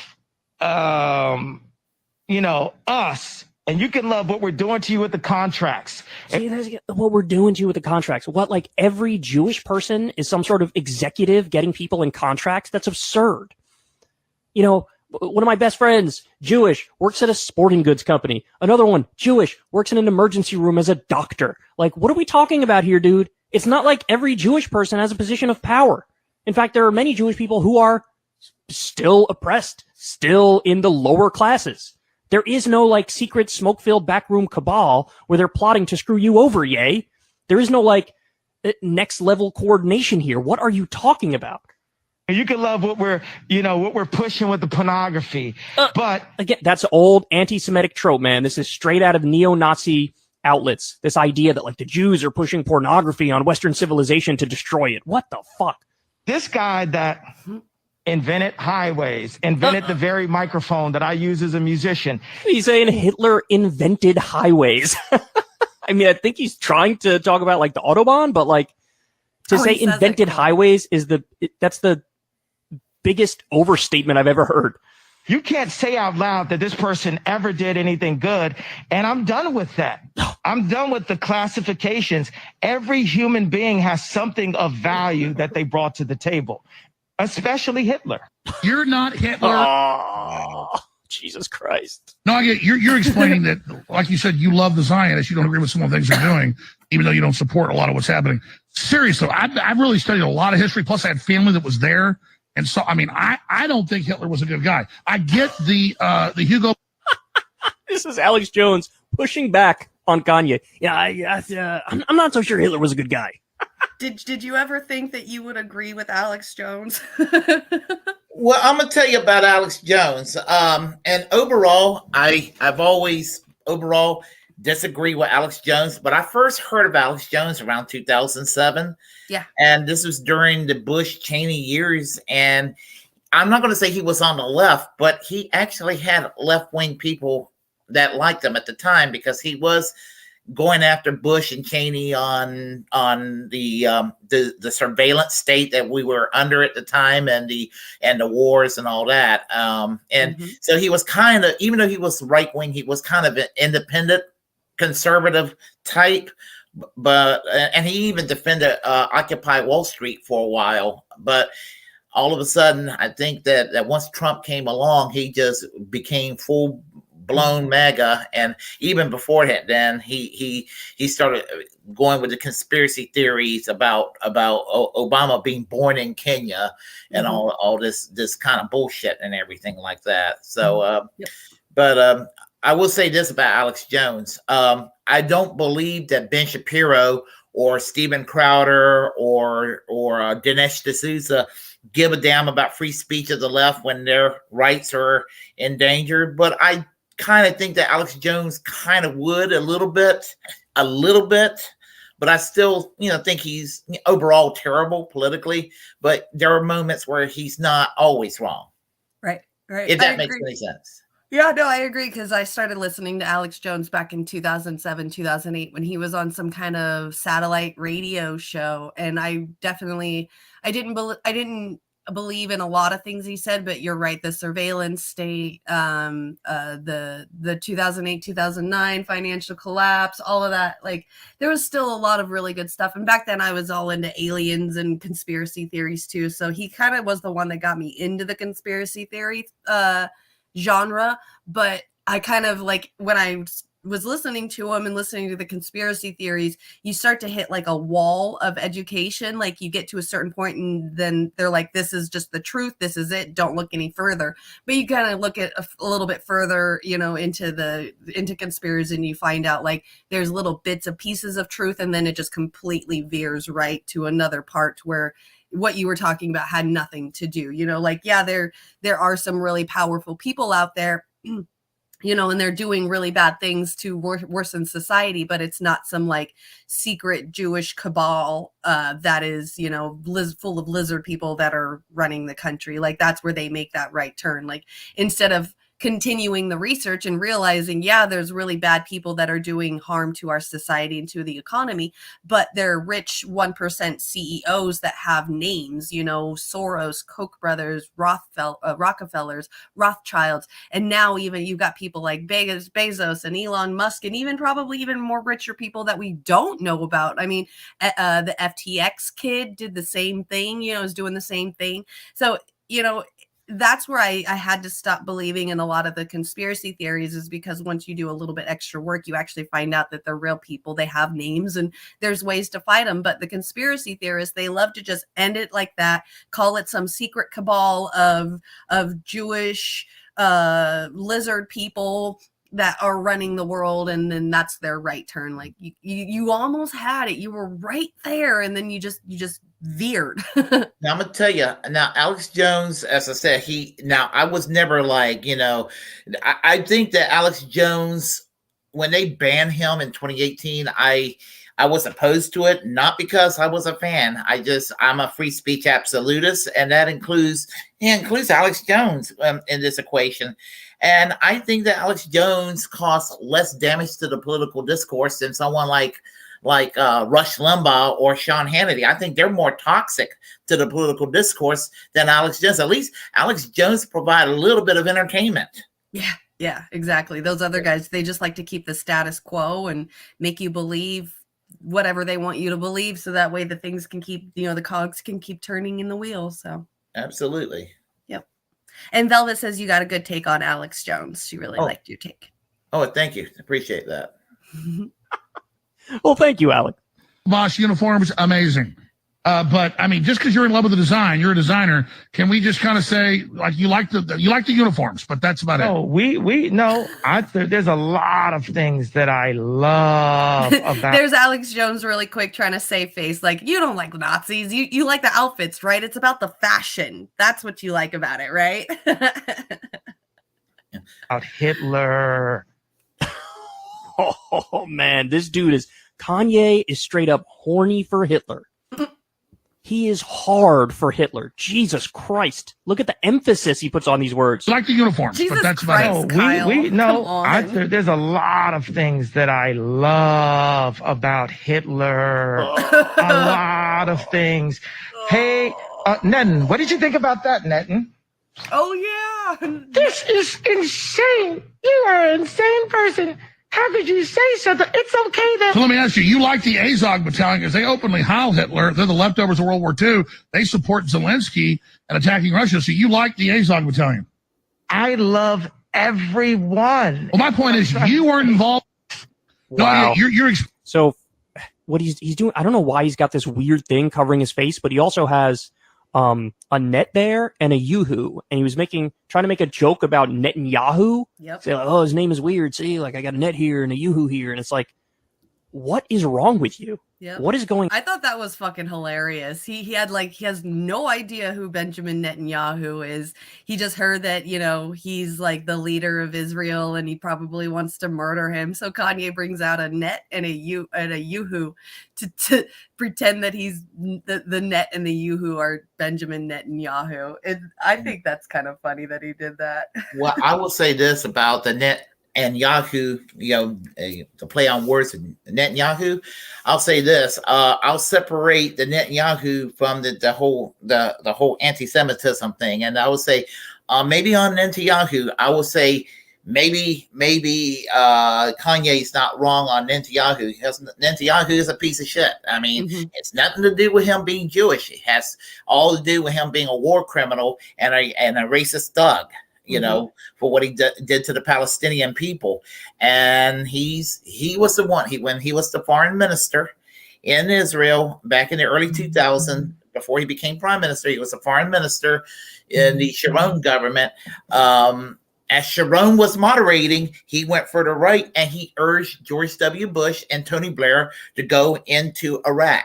He was one of the main people urging the U.S. and Britain and the other countries to go into Iraq. So, and we seen what a mess Iraq is, and what a big failure it was. And in a lot of ways, Netanyahu is not even a standard right-winger, even in the context of Israeli politics, because he was raised in the United States, raised in Pennsylvania. He brought the American baggage of what it means to be right-wing, even in Israel. And so he actually brought Israel further to the right than it would have been normally. I mean, so there's been a lot of privatization in their economy.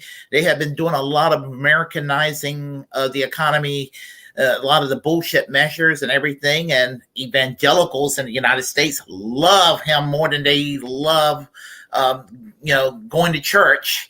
I mean, and the neocons love Netanyahu, and some people be like, "No, you're anti-Semitic." No, I'm not anti-Semitic, not at all. I said Christian Zionism is a hell of a lot. It's more toxic because Christian Zionism is actually anti-Semitic. They hate the Muslims, but they also hate the Jews, and they want that piece of land for themselves eventually, because of their fundamentalist understanding of theology. Yep, absolutely. That's the only reason why they're helping the Israelites get that part, just so they can take it eventually. They would love to see Israel and Iran toss nukes at each other. That's exactly, that's why they were glad when Trump pulled out of the Iran peace deal. The only thing Obama did that was good. Yeah, well, in Christian theology, when Muslims and the Israelites actually start a war, they want that to happen because that is the starting point of the return of God. So their revelations, their end times, what they talk about. If you ever seen like the movies Left Behind, things like that, that's what starts the apocalypse for the 1,000-year reign of Jesus Christ is the fight between Israelites and the Muslims on Holy Land in Israel. So if anything, that's what I personally see us Western American Christians helping, and a lot of Westernized Christians helping with this whole process, is they're doing it to bring on the second coming of God. And not only that, here in the United States, they'll tell these evangelical Christians in particular, they'll tell you how much they love the Jewish people. And we know they don't, because as soon as the ACLU gets involved with protecting the LGBTQ or protecting a free speech issue here and there, in their head, they're angry at what they can perceive in their mind as some Jewish attorney coming in there into their community to ruin their way of life. That's what they think. Mm-hmm. Absolutely. Yeah. And a little side note too, just so everybody knows, this little mask that Kanye is wearing is Balenciaga. I know we've all read the news this week about Balenciaga's problems. He decided to wear a Balenciaga face mask after all of this has happened, just so everybody knows. On here, got more accounts because they've been frozen by the Jewish banks. So I need to watch my meals. Well, CNN says white people are evil Nazis. So, I mean, I disagree with both statements, but I get the pros. I don't like the word evil next to Nazis. I think we need to look at. Oh my goodness! Just because you don't like one group doesn't mean the other. Look, I love Jewish people, but I also love Nazis. Oh man! Well, I have to disagree with that. Fucking Alex Jones being the voice of reason right now. I got to agree with him on that point. Just because you don't like one group doesn't mean, or just because you like one group doesn't mean you have to hate the other group, and vice versa. That's a common misconception that a lot of humans have in their mental states, is like something bad happens to them and they take one aspect from it that has to do with, whatever it is, whether it could be skin color, gender, height. I mean, people can get all kinds of, weird thoughts in their head of being anti something because they had to deal with that. And it takes a person a very long time to realize that it wasn't that specific thing that made that situation bad. It was just that situation, and having to come to terms with yourself of being hateful towards that because of the experience that you had. You need to, come to terms and fix that. It's like I tell people, there's only one hatred that's justified. They're called billionaires, and and they come in all kinds. They come. They're no matter what their demographics or their religion or whatever they are. The fact that somebody's a billionaire, they have more rights than the rest of us. And I say, fuck all billionaires. So that's my bigotry. I don't believe in inflicting any harm other than taking away their billions. Mm-hmm. Absolutely. I agree. Yeah. Listen, we're going to go to break. How do you make Alex Jones uncomfortable with your extremism? I've never seen that my entire time doing this, and I've been doing this full time since like 2012. We're talking about a decade. Nobody has ever made Alex Jones react like that. Holy shit. Wow.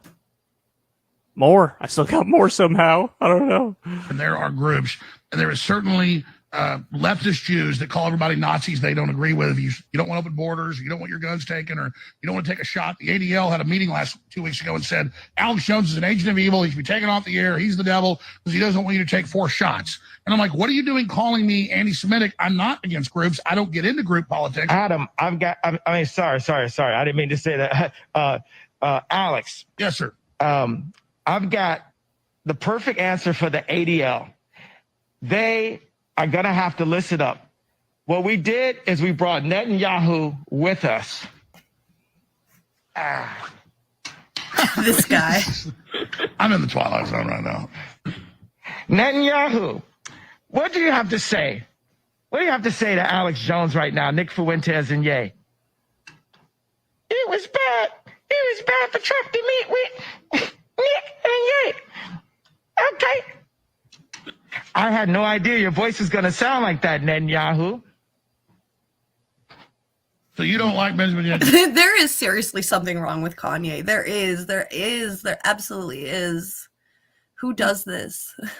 Yeah, well, I mean, he's mentally disturbed and all that. But I will say this: one more thing about Benjamin Netanyahu and Kanye West. Kanye West never killed anybody. He's just a dumbass. I mean, that's Benjamin Netanyahu's a murderer. I mean, so, and he should be, he's a war criminal. He should be put in The Hague, just like George W. Bush and Dick Cheney and John Bolton and Tony Blair and Hillary Clinton and all of them. They shall be put in rotten prison for crimes against humanity. I agree. Yeah. Yeah. I just heard about this guy 2 weeks ago since like the tweet, and I thought he had a funny name. Oh. I heard he's like really into he's like a super killer, and I could die for saying this. So in case this is the last time you ever hear from me. Well, look. I'm glad you guys are here, and we can sit here and obsess. Dude, like Kanye's whole little team is just giggling in the back. Crazy. I'm telling you, do you guys realize that the British government created Hitler? Oh, come on. Alex, he was trying to bring it back and do his standard, I'm going to conspiracy monger now. And it's like, dude, we're well past that. You got Kanye West next to you with some weird mask covering his face, having a net and a yoo-hoo, making fun of Netanyahu and saying shit like, I love Hitler. Your standard run-of-the-mill Alex Jones made-up conspiracies are not going to cut through the way they normally do.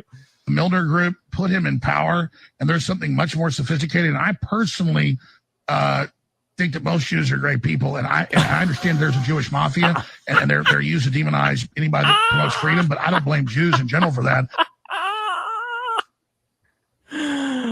Alex said at one point in this clip, I'm in the Twilight Zone. Yeah, you're damn fucking right you are. He is so uncomfortable with what's going on here. Okay, so anyway, I think the whole interview was maybe like 19 or 20 minutes. Those are the clips that I've seen from it. I'm probably going to go watch the entire thing in a little bit. But here's a pretty funny tweet. So Tim Pool said, this was today, I think Ye could actually win the presidency. He said that at 7:27 a.m., 2 hours later. It's one of the clips I just showed you. So Alex Jones says, you're not Hitler, you're not a Nazi. And Ye goes, well, I see good things about Hitler. Also, every human being has value that they brought to the table, especially Hitler. And Tim Pool goes, well, shit. Why would you say you think Ye could win the presidency? Like, what the... Tim, you get paid to talk about politics. So you better have some good political takes, my dude. This is like when he predicted like 17 times over that Trump was going to win in a landslide and Trump would get like 400 electoral votes or something crazy like that. What the fuck, man? And then I tweeted this out here. Kanye West is now more unpopular than George W. Bush, the war criminal torturer who invaded countries illegally and crashed the economy at the peak of his unpopularity. So George Bush's lowest approval rating was 25%. Kanye's approval rating just came out. It's 16%. And guys, this 16% approval rating is before the Alex Jones interview. So this homeboy's going to have like a 6% approval rating when all is said and done. Holy cow. I mean, at least we won't see a Kanye for president. At least, that's a good job that he did to himself. Yeah, I remember when he ran for president in 2020. It just must take an ego to do this and everything, but it literally felt when he was running for president in 2020, it almost felt like the movie Idiocracy. It felt like we were like just railroading towards that. Oh yeah. I don't even know how many votes. I don't even know how many votes he got. Not too much. I think he only got like 60,000 votes. So yeah, not enough. Yeah. What are we watching? Look, final point on like a sort of a serious note. It's so obvious he's in the midst of like a mental breakdown. And like, this is why, we have temporary holds for psychotic episodes. And like, but nobody's close enough to him to keep it real with him to say, look, this is for your own good, dude. Like, you need to be on medicine. You have severe untreated bipolar disorder. You're in a manic episode. You have delusions of grandeur. You don't understand how people are perceiving you right now. You don't understand what you're doing right now. Like, I honestly hope he gets help and hope he gets better because this is insane. Now, by the way, the mental illness doesn't excuse the extreme anti-Semitism and being a Nazi. It doesn't excuse it, but it helps in part explain how we got to this point. When you mix in the severe mental health issues with going down the wrong YouTube rabbit hole, the wrong, internet rabbit hole, the wrong conspiracy forums and shit, put him in front of the wrong Reddit page and he's off to the races. Well, this is where we end up. So holy fucking shit. This is we live in a simulation type shit, man. This is crazy. I've never seen anything like this before. So what do you think is happening? I believe what Les Bone says. I think that Nick Fuentes is definitely taking advantage of Kanye's mental health. Yeah, I think he is too, and he and Nick Fuentes. I mean, now that's a whole different. The Hispanic Nazi. I mean, he's going around. I mean, he's going around. Trying to be open about his white nationalism, and it's and he's using Kanye as a vessel, I guess, to kind of give him some creds, I guess. Mm-hmm. I agree. Yeah. Yeah, exactly, Les Bones. What better way to spread your hateful ideology than to have a black man do it for you? Exactly. Because you could tell by the way that the things that Kanye was saying in the interview, that it sounds like just, it's, at least it feels like it was like regular conversations with him and Nick Fuentes on an airplane, and they all laughed about it and came up with other jokes and added the, net and Yahoo, or the net and the Yoohoo. Like, it just seems like there was like immature white trash fun on the airplane on the way to the Alex Jones interview, and he just kind of repeated what he heard on the airplane. So it does seem like Nick Fuentes is definitely doing something to Kanye to make him believe all of this stuff. Because I mean, we've heard Kanye say some really wild things, but this is like completely over the top. Like, he's just been listening to these white supremacists.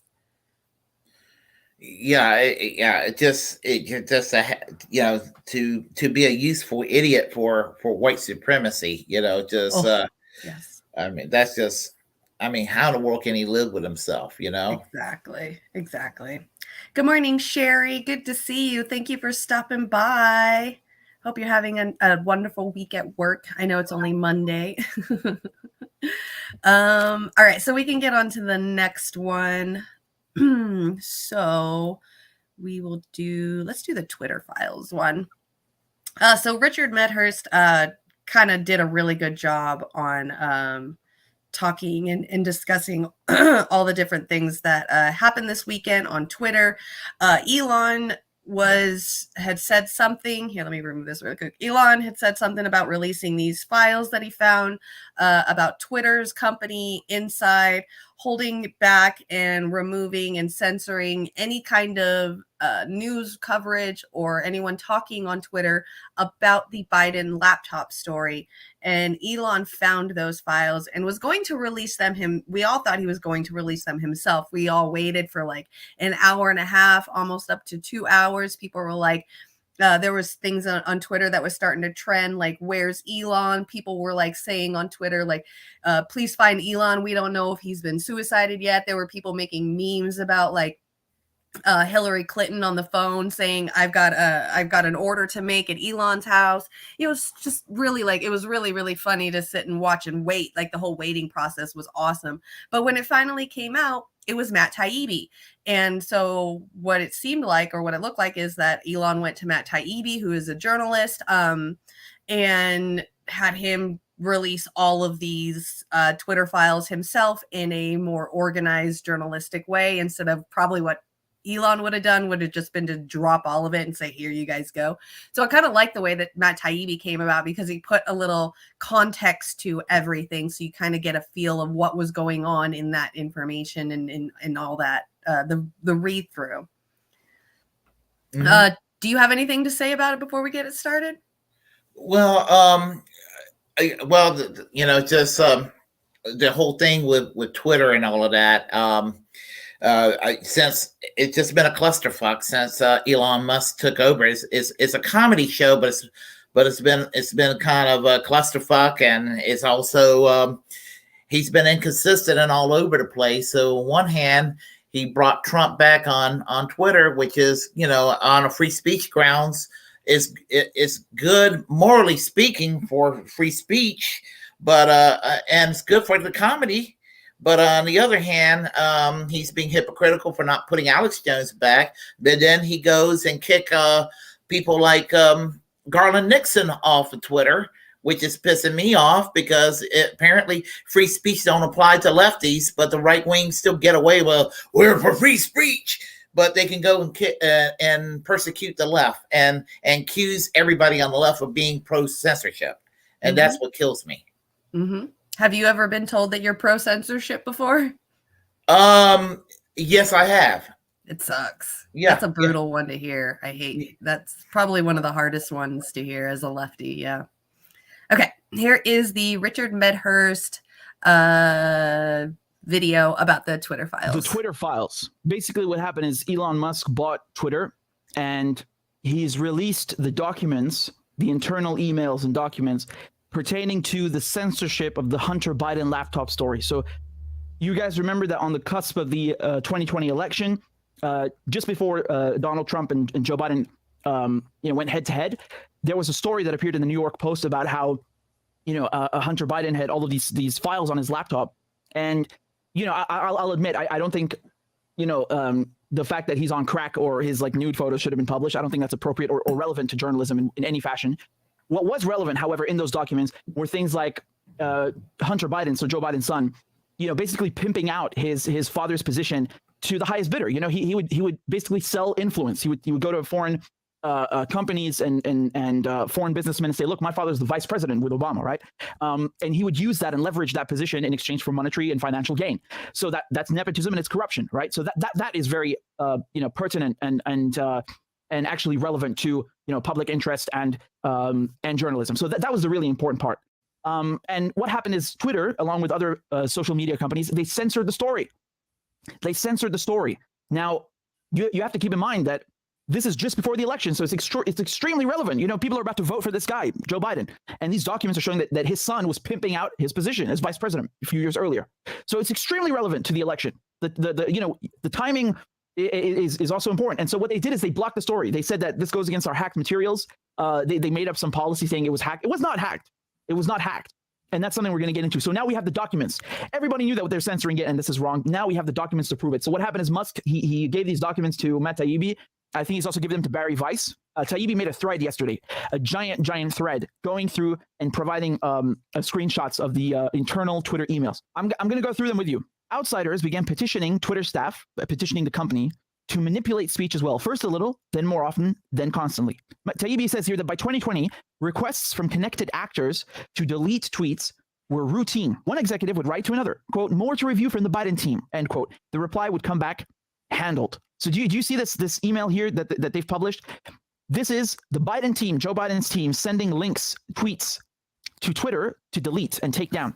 And the reply would be, quote, handled these. That's wild to me that they would even do that. Like, why is our president and his team, at least during his campaign, a presidential run, going after Jared 87983561? Like, these are just, they look like just regular people named Guy Squigs. Like, you're literally going to people on Twitter with maybe 100 followers to 500 followers and wanting to censor them completely because they're talking bad about your son.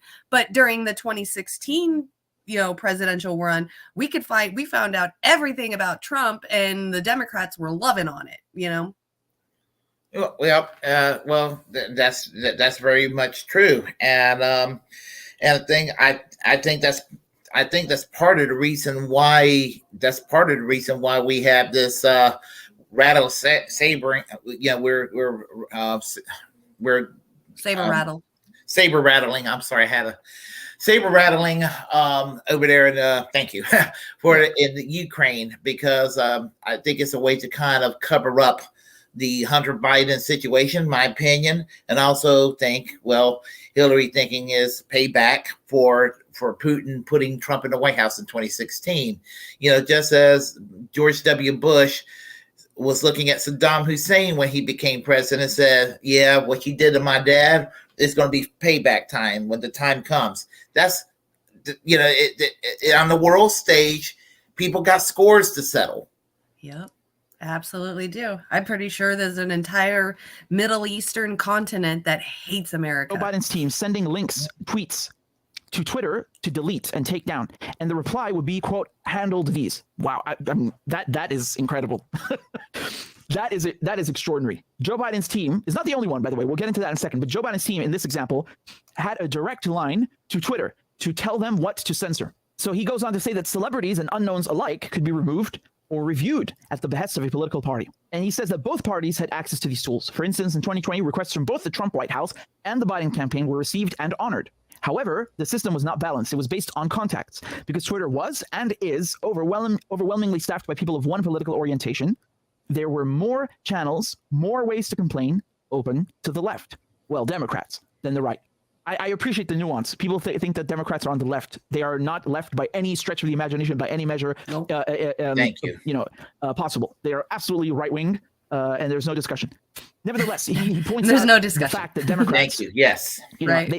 They were basically donating more, right? So these are contributions by party recipient, and you can see the difference. Yeah, look at this. So contributions by party recipient. So for the 2022, 2020, and 2018 cycle, the Democrats got, 165,000, 900,000, 295,000 from them.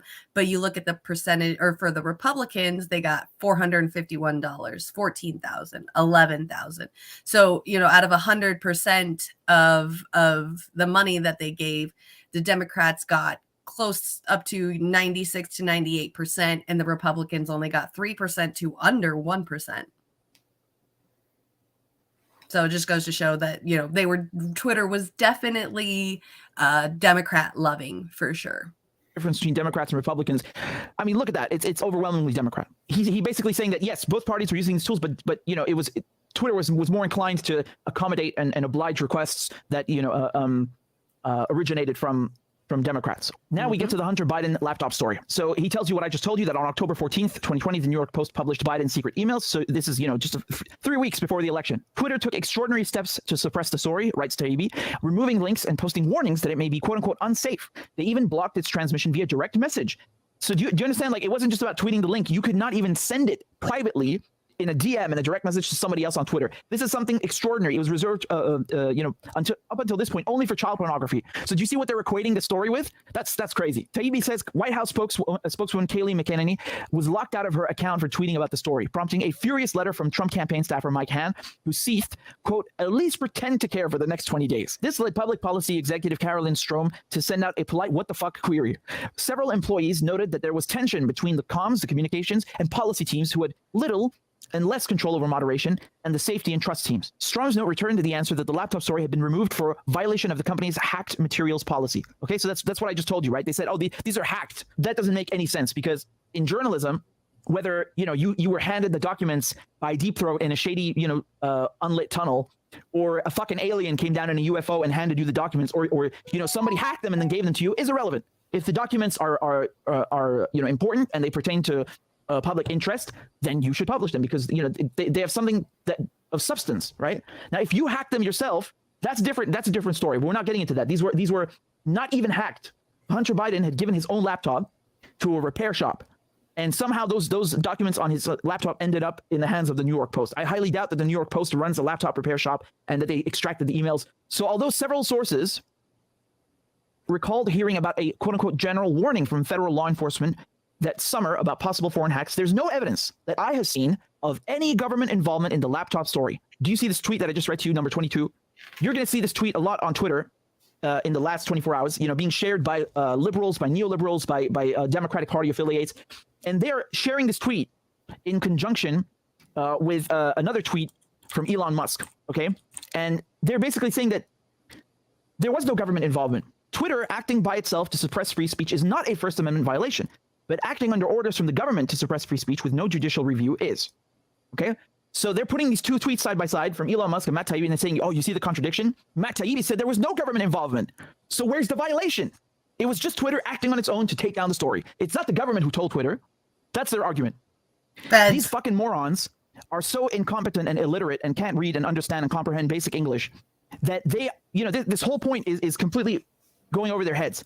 What Matt Taibbi is saying is that no foreign governments were involved. He didn't say the U.S. government and U.S. politicians had nothing to do with this. He is saying that they have something to do with this. That's the whole point. His whole point is that U.S. political officials, Biden officials, Dem Party officials, absolutely, unequivocally told Twitter to take this down. He is saying that. That is the point of the story. So his tweet here is about foreign. You see the word foreign? He's saying no foreign governments were involved in the laptop story. And this is, twice as pertinent, because number one, it means that the U.S. government or U.S. officials were involved in taking down the story, and number two, it completely blows a hole in in this story about, oh, it's a Russian hack. What they were saying at the time, these emails from Biden's laptop were not only hacked, but they were Russian disinformation. Mm-hmm. Russian disinformation. Okay, so look at this. This is from The Hill. This is from October and in 2020, right? So when this story happened, this is 20th of October. 50 former intelligence officials warn that the New York Post story sounds like Russian disinformation. So you have all of these spooks, these people who literally are trained to lie for a living. That is their sole purpose. They lie, they cheat, they steal, and they subvert. Spies. signing a letter saying that, oh, this story is Russian disinformation, which is complete bullshit because it has nothing to do with Russia. But they did this because they wanted to protect Joe Biden. Taibbi says the decision was made at the highest levels of the company, meaning Twitter, but without the knowledge of CEO Jack Dorsey, with former head of legal policy and trust Vijaya Gadde playing a key role. Just a quick note, Jack Dorsey was CEO of Twitter at the time. He's the one who created Twitter. He's left since then. I think, I don't know, I'm just speculating here, but I think this is one of the breaking points, right? He seems rather, estranged by everything happening with Twitter. Like he said in so many words, right? I'm paraphrasing, but he said that basically this company's grown beyond his control. Mm-hmm. And, he made his money, he left his mark, but the people running Twitter doing stuff like this without his knowledge. This is one example, right? I can understand why he had enough. I can understand. Now, this person, Vijaya Gadde. What do you got to say about that so far? Well, the thing about Jack Dorsey, now I think that Jack Dorsey, when it comes to social media and everything, I think that Jack Dorsey, for what I know about him, I don't know that much about him other than he started Twitter. I kind of do think he might have been a fairly good cop, not a perfect cop, a good cop. But I think that the U.S. government, the national security state, and politicians are usually on the backs of a lot of social media companies. And this is why a lot of the bullshit takes place. Doesn't matter which political party's in power. Doesn't matter who's the president.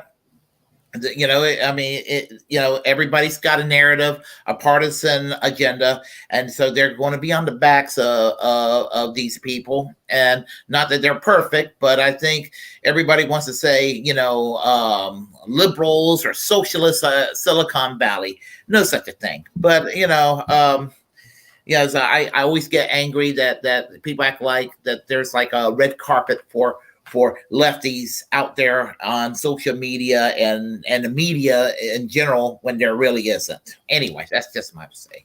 I agree. I absolutely agree. So she's the former head of legal policy and trust. She played a key role. Quote unquote, they just freelanced it. That's how one former employee characterized the decision. Hacking was the excuse, but within a few hours, pretty much everyone realized that was not going to hold, but no one had the guts to reverse it. So I don't know who he's quoting here, but it's fair to say that this is someone at Twitter, right? It's from the internal communications at Twitter. Taibbi says that you can see the confusion in the following lengthy exchange, which ends up including Gadde, so she's the head of policy and trust we just talked about, and former trust and safety chief Yoel Roth.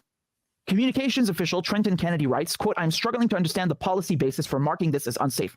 Do you understand? So this guy is saying, I don't know why you're censoring this story about Hunter Biden. What policy, what rule, what regulation, what guidance are you quoting exactly from our community guidelines? By this point, Taibbi says, quote, everyone knew this was fucked, unquote, said one former employee. But the response was essentially to err on the side of continuing to err. Former VP of Global Communications, Brandon Borman, asks, quote, can we truthfully claim that this is part of the policy? So I think this is interesting because you're seeing people on Twitter, not everybody was on board. They're also kind of, they're confused by the story. They're confused by the decision to censor the story. From Jim Baker, who's, from what I can gather, part of their legal team, he's saying that, quote, I support the conclusion that we need more facts to assess whether the materials were hacked. At this stage, however, it is reasonable for us to assume that they may have been, and that caution is warranted. There are some facts that indicate that the materials may have been hacked, while there are others indicating that the computer was either abandoned and or the owner consented to allow the repair shop to access it for at least some purposes. We simply need more information.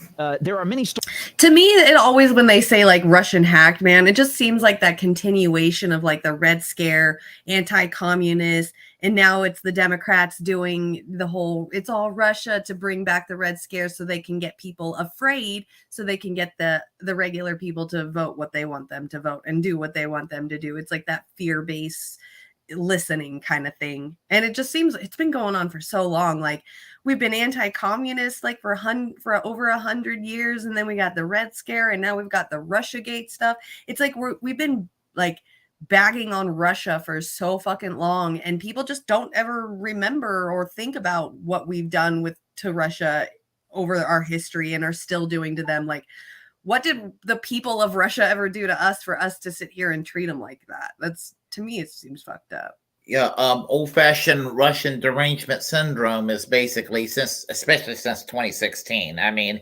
I have some friends that I talk to about this on the phone. I'm like, I'm so tired of Russian derangement syndrome. And I stopped listening to MSNBC because of Rachel Maddow's about Russia this, Russia that. And I used to like Rachel Maddow at one time. I used to think she was base, but she went nuts on election night and everything was Russia, Russia, Russia. And I'm like, well, you give it a rest about Russia, Rachel. You're sounding like the Bush Cheney people that were always talking about boycotting everything from France in 2003, 2004. Mm-hmm. Yeah. Absolutely. Yeah, this Russian Red Scare stuff has just been going on for way, way, way too long. And I can't believe people really think that. Like a government official just says it's Russia's fault, and everybody's like, yeah, it's Russia's fault. It's like you're not even going out there and actually learning about what's really happening. It's so crazy to me how it still goes on after hundreds of years. Before the invasion started earlier this year, I mean, I was trying to tell people I'm not going to lose sleep over Vladimir Putin. I'm not a Putin puppet. I would not vote for someone like a Putin if I lived in Russia. But at the same time, I'm like, the country's got one aircraft carrier. I mean, and the United States, NATO promised Russia, the Soviet Union, when they ceased to exist in 1991, that none of these Eastern European countries were going to join NATO.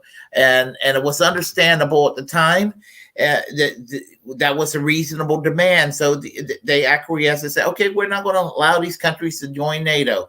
But then they decided to start allowing, I guess, around the time with the Balkan crisis and with the former Yugoslavia, they decided, well, okay, I guess we can start allowing these countries to start joining NATO in the 1990s, in the latter Clinton years and the Bush years, and all the way to now to the present.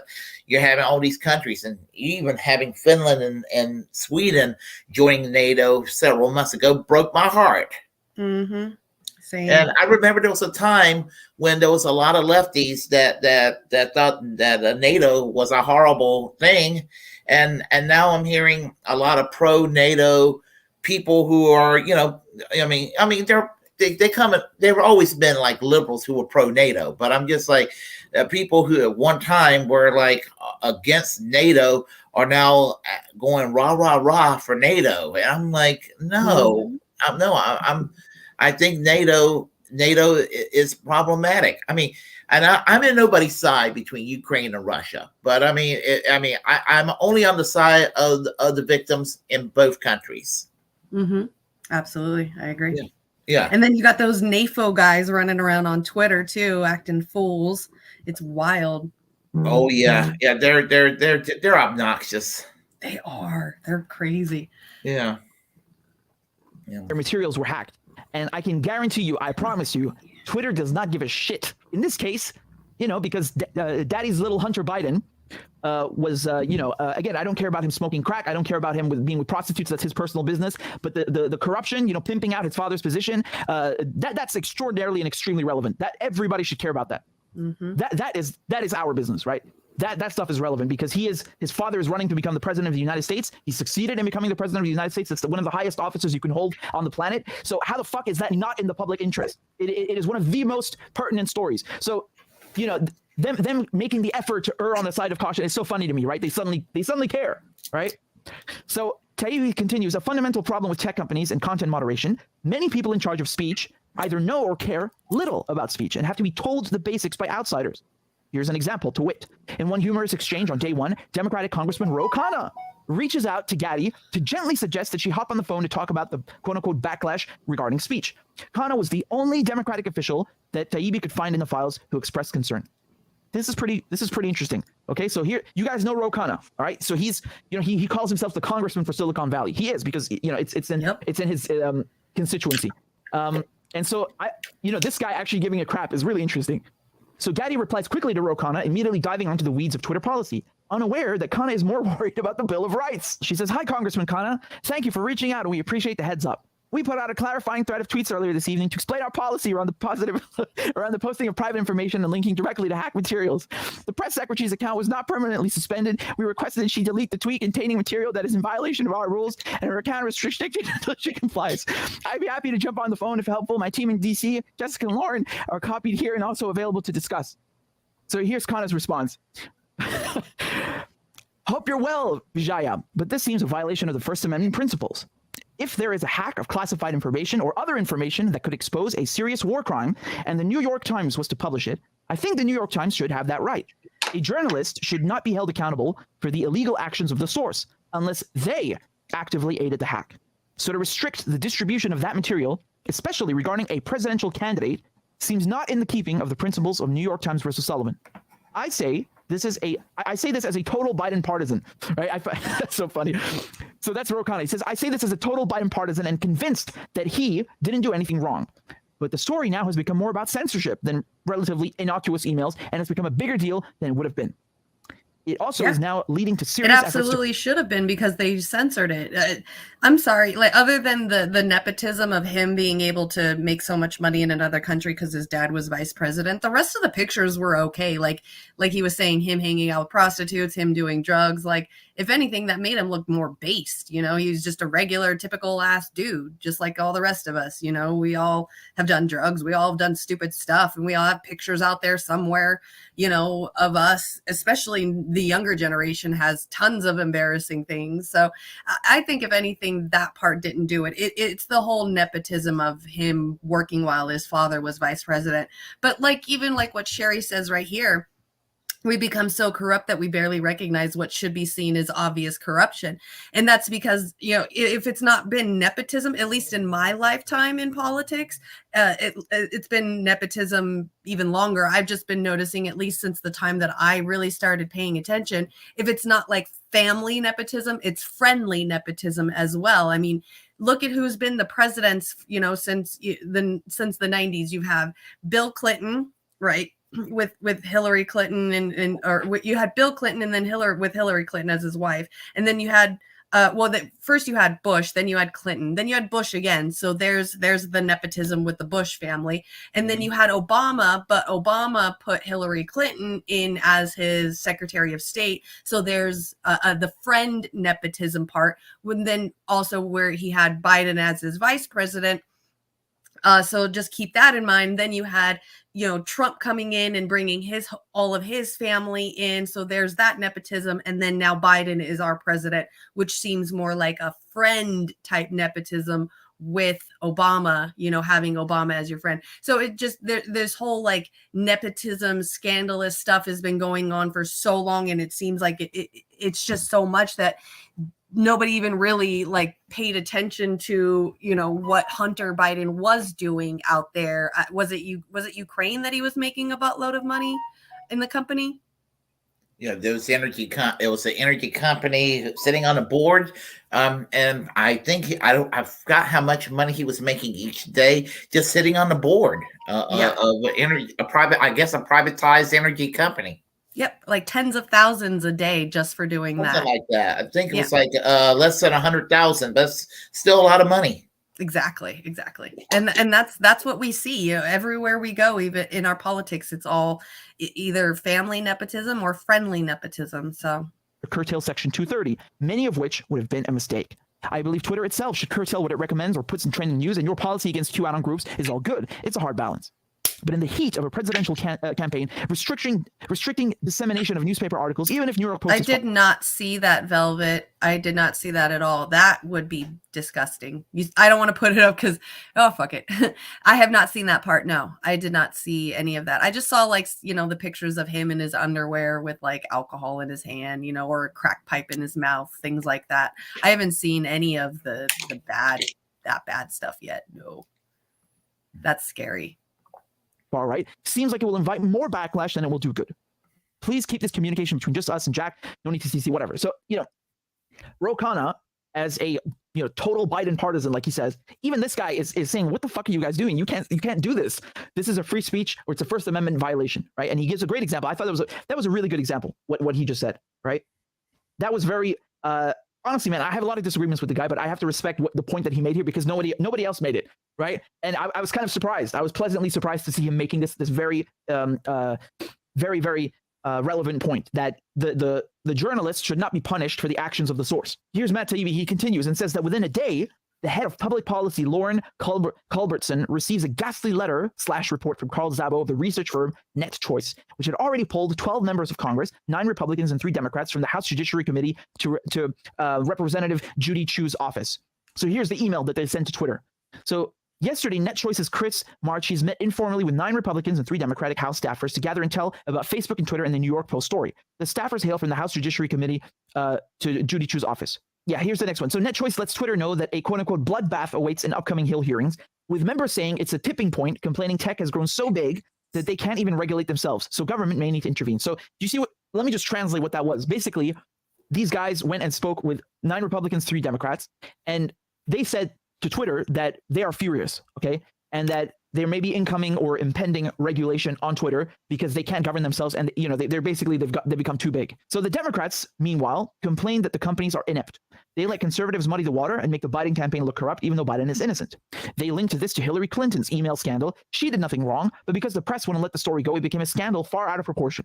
In their mind, social media is doing the same thing. It doesn't moderate enough harmful content, so when it does, like it did yesterday, it becomes a story. If the companies moderated more, conservatives wouldn't even think to use social media for disinformation, misinformation, or otherwise. The Democrats were in agreement. Social media needs to moderate more because they're corrupting democracy and making all truth relative. This is interesting because it conveys and communicates the overall sentiment of Democrats / neoliberals in the United States. They want more censorship. So they are really, they feel like Twitter isn't going far enough. They are using the excuse of, oh, this is misinformation. Oh, that's disinformation for things that simply are not. They are relevant and they're true. Even in their hypotheticals, it doesn't make sense because they're not actually going after misinformation. They're going after true stories that they don't like, which are inconvenient. And that is the issue. They're fucking lying. You understand? Taibbi says that an amazing subplot of the Twitter / Hunter Biden laptop affair was how much was done without the knowledge of CEO Jack Dorsey. Taibbi says there are multiple instances in the files of Dorsey intervening to question suspensions and other moderation actions for accounts across the political spectrum. The problem with the quote-unquote hack materials ruling, several sources said, was that this normally required an official / law enforcement finding of the hack.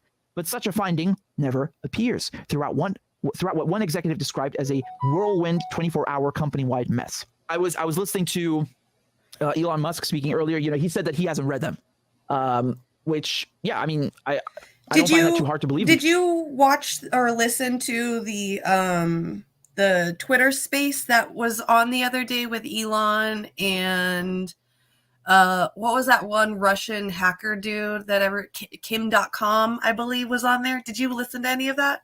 I knew about it, but I did not hear it. Okay. I only stayed in there for like about 5 minutes, and they were getting ready to, I think they were starting to talk about Julian Assange and the WikiLeaks stuff. And I think that's why later on that day, Elon ended up putting up a post or a poll about if a person whistleblows or does, leaks like Julian Assange and Edward Snowden, should they be pardoned? And I think when I voted last night, I think it was like up to 80-something% said yes. I did vote on that poll.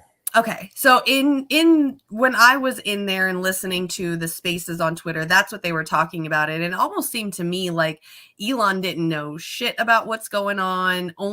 It seemed like he only heard the talking points from like politicians and stuff. And it just didn't seem like he was saying, well, if there are, security things that need to stay private, and if they got leaked, then, there should be something done about it. And that's pretty much all I got out of that whole thing. I didn't pay attention and stay in for very long, but yeah, that was a really interesting Twitter space that was going on that night. I wish somebody would have recorded it so that way we can hear all of it afterwards instead of just when it was live. Because these that's a lot of files to go through. That's why he handed them to Taibbi and Vice. But this story basically confirms what we already knew. We knew that this story was killed because it was uncomfortable. They locked the New York Post's account. So again, I'm summarizing. They locked the New York Post's Twitter account. They were not allowed to post for a week, just because they published a story about Biden's son. They also blocked people from posting the link to the story, and they blocked people from posting, from sending the link to one another in private messages. So the effort here to kill the story is substantial. You don't see that every day. They censor a lot every day for sure, but this is really, another level. The reaction here from Democratic Party loyalists and liberals and it's very funny. It's very funny because they are basically attacking Matt Taibbi for publishing these files. They sound like clones. Here are some of the reactions. This guy, Ben Collins, is saying that he's writing about Taibbi, right, who just published the story. He says that imagine throwing it all away to do PR work, so public relations work, for the richest person in the world. Humiliating shit. So that's his reaction to the whole story that I just laid out to you.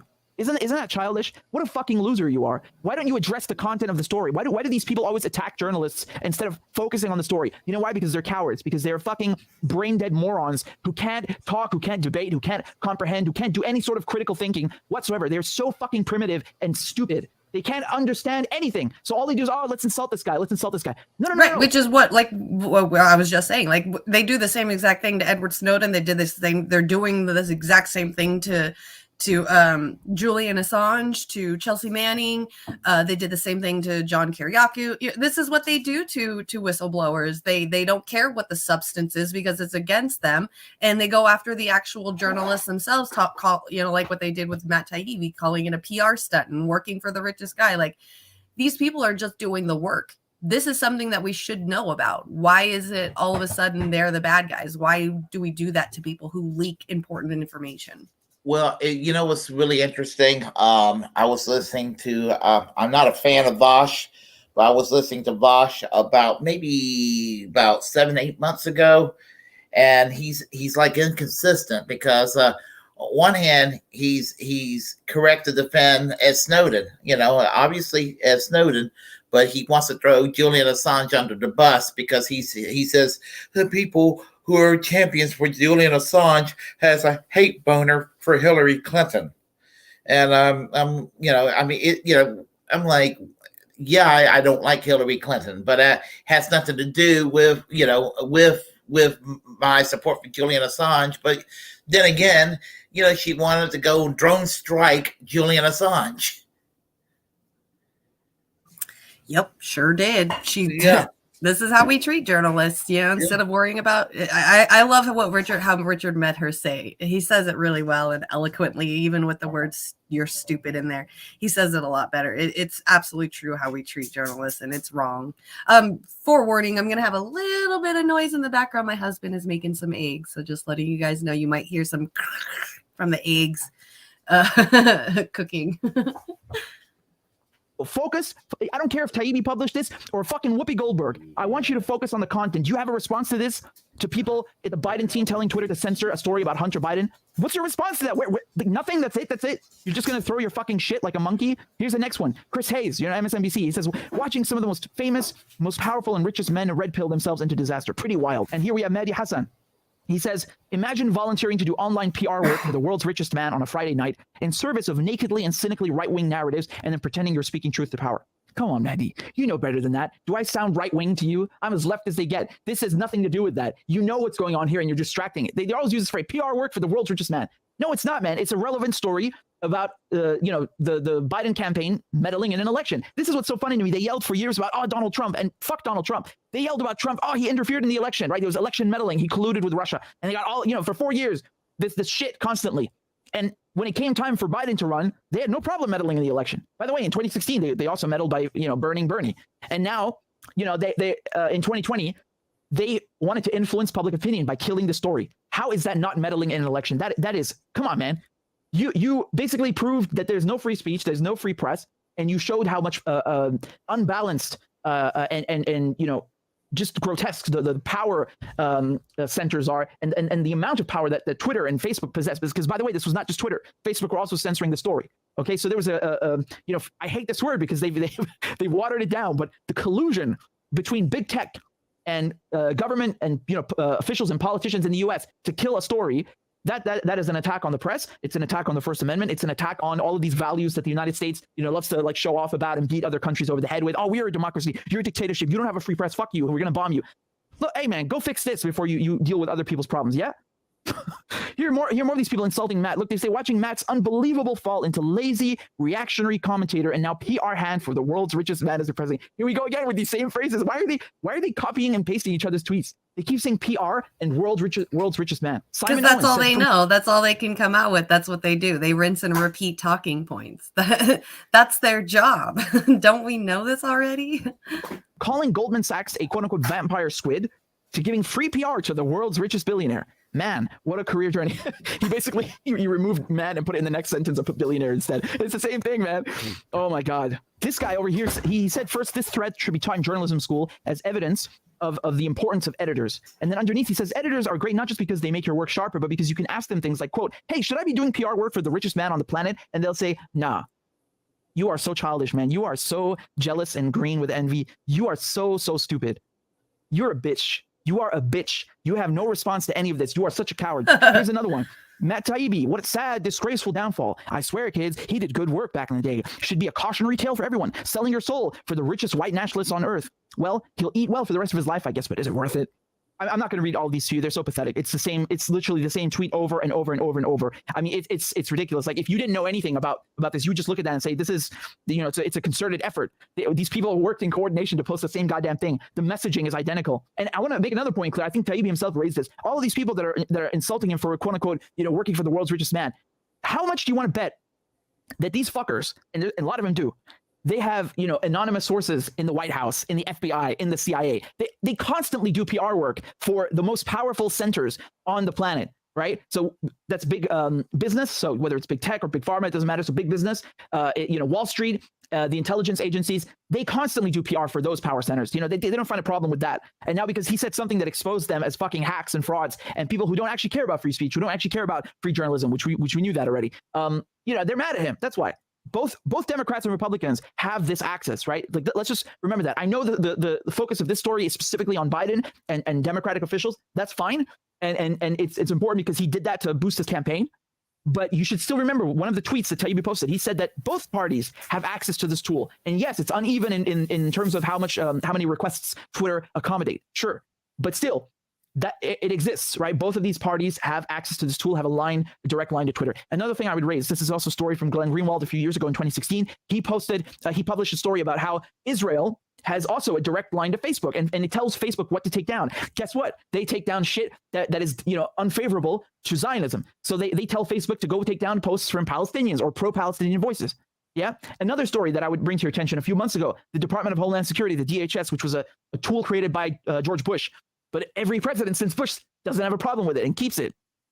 The DHS also has a portal at Facebook where they fucking log in, and it's not even email. Like they have a direct portal on the site to log in and give them stuff to take down. I mean, how on earth can you look at this stuff, at all of these examples I just gave you and say that's a democracy? These big tech platforms, Facebook, Twitter, whatever, are constantly involved in curating, in molding, in shaping, in forming, in editing, in censoring speech. Constantly, these big tech companies, they want to eat their cake and have it too. They want to say that we are not publishers, we are a platform, so they can avoid any sort of regulation. But when you observe their activities, they are publishers. A publisher decides what to publish. They censor, they mold, they form, they reshape. Right now, from just a few hours ago, the head of the FBI said that TikTok is a national security threat, not just a threat, national security threat.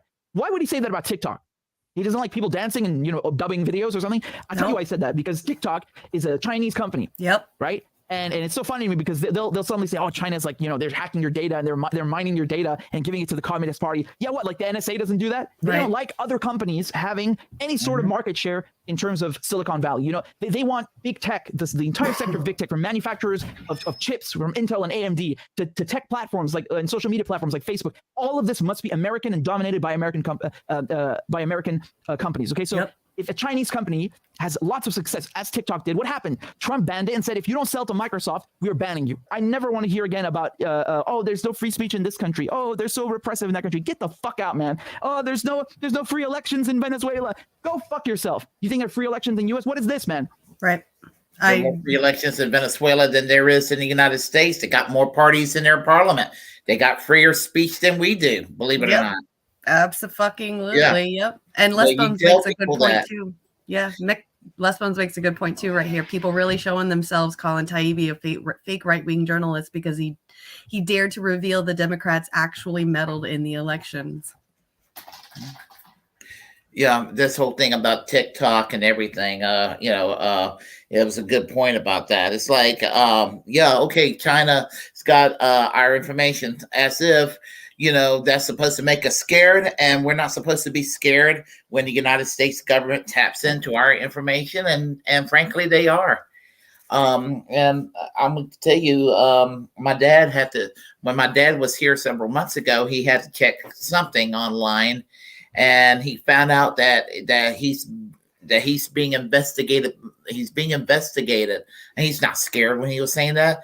We have the same name, and they're like, my mom looked at me. It's like, it's because you're a socialist, isn't it? Yeah. So, I mean, just apparently I got nothing to hide. I mean, I'm just, but maybe the government keeps tabs on me or something. I mean, if they are going to keep tabs on me, they have no life, because I mean, I'm good Lord, Yep, absolutely. Lesbone says Sam Cedar is fuming. I bet he is. I bet. Jesus. But Sam Cedar don't care. Have you ever hear Sam Cedar say he don't care? No, I don't watch him. Oh my God, he's so annoying. When he's being owned or he's bored, he'll go and look at somebody and be like, I don't care. Oh my God, it's really cringy when he says that. Yeah. So it could be like about the rail worker strikers, and if it's boring to him, he'll just look away and say, I don't care, even though it's something important. Yeah, he would. Yeah, he won't care if it doesn't interest him, or if he's being owned or whatever. He'll say he doesn't care. Huh. Yeah, I guess that's a good little fighting point for him. Makes everybody shut up. I'm embarrassed that I used to like his show. Yeah, I definitely don't watch his show at all. So yeah. All right, so we got our last story. I got a couple of different things that we can watch and read as well with it. So we'll just spend the rest of the time doing this.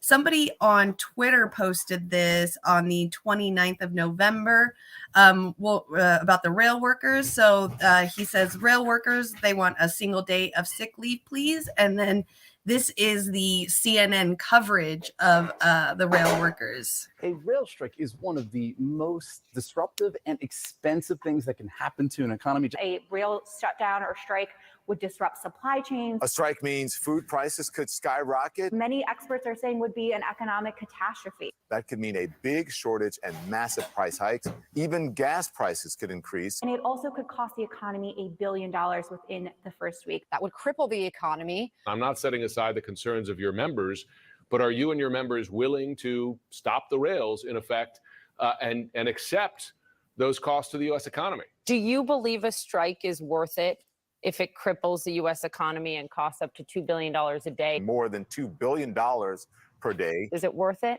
And on top of all of that, the holidays are right around the corner. It's a little less than a month right before Christmas here. Especially right before the holidays. President Biden warning, if that happened, it would devastate the economy if we had a strike like that. So joining me now to talk about this and a lot more is Bank of America. It's Brian Moynihan, chairman and CEO, one of the biggest banks in the world.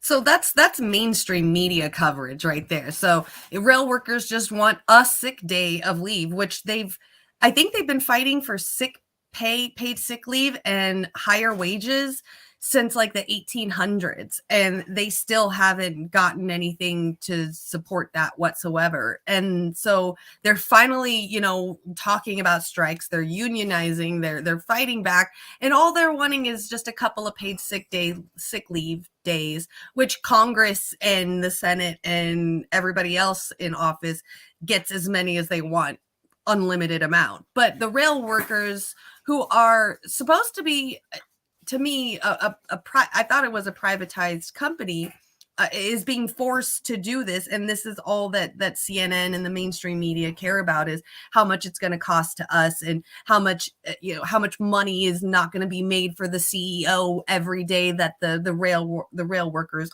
aren't going.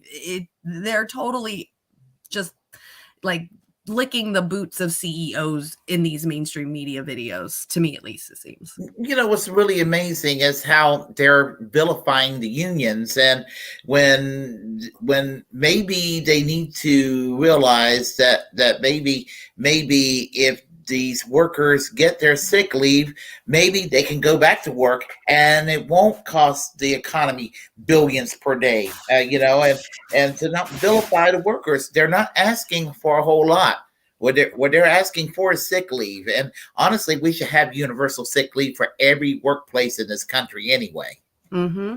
Well, another thing that really confuses me about this is if this is a private company, a privately owned company, and these are the workers that are unionizing and striking against this company for not giving them what they want, why is, just because it's such a big thing and the economy could probably crash because of it, why is the government getting themselves involved? Why is our Congress, our Senate, and our president having to vote on sick leave for a private corporation? If anything, to me, it seems like if this is the kind of route that they're going, then they need to nationalize this and make this, like a federal job type thing, to where, no person should be making this type of profit, to where this is all that this private owner is going to think about is profit and not care about its workers. If this is such the railroad and the trains is such a dire necessity for God, I just had the word and I totally am going to blank on it when I need to use it. Of course I am. Supply chain. So it's totally necessary for our supply chain and for our economy to keep running. Then why is it privatized? Why is there the only goal that they're doing in this company is to profit then, if it's that big of a problem? You're speaking my language right now. Yeah, we need to nationalize it and a few other crucial industries. But that's a dirty word to a lot of people. People will be like, "Oh no," they'll be like, "You're talking about what doesn't work or whatever." No, nationalization of certain industries work, and you can even have it in a capitalist economy, and it can even provide economic growth. Just something as basic as healthcare makes universal healthcare in France makes operating a factory in France more cost efficient than operating a factory in the United States, for example, because medical inflation due to a profit driven system when it comes to medical care, for example. So that's one area. So I favor nationalization of the railroads. I favor nationalization of the oil companies.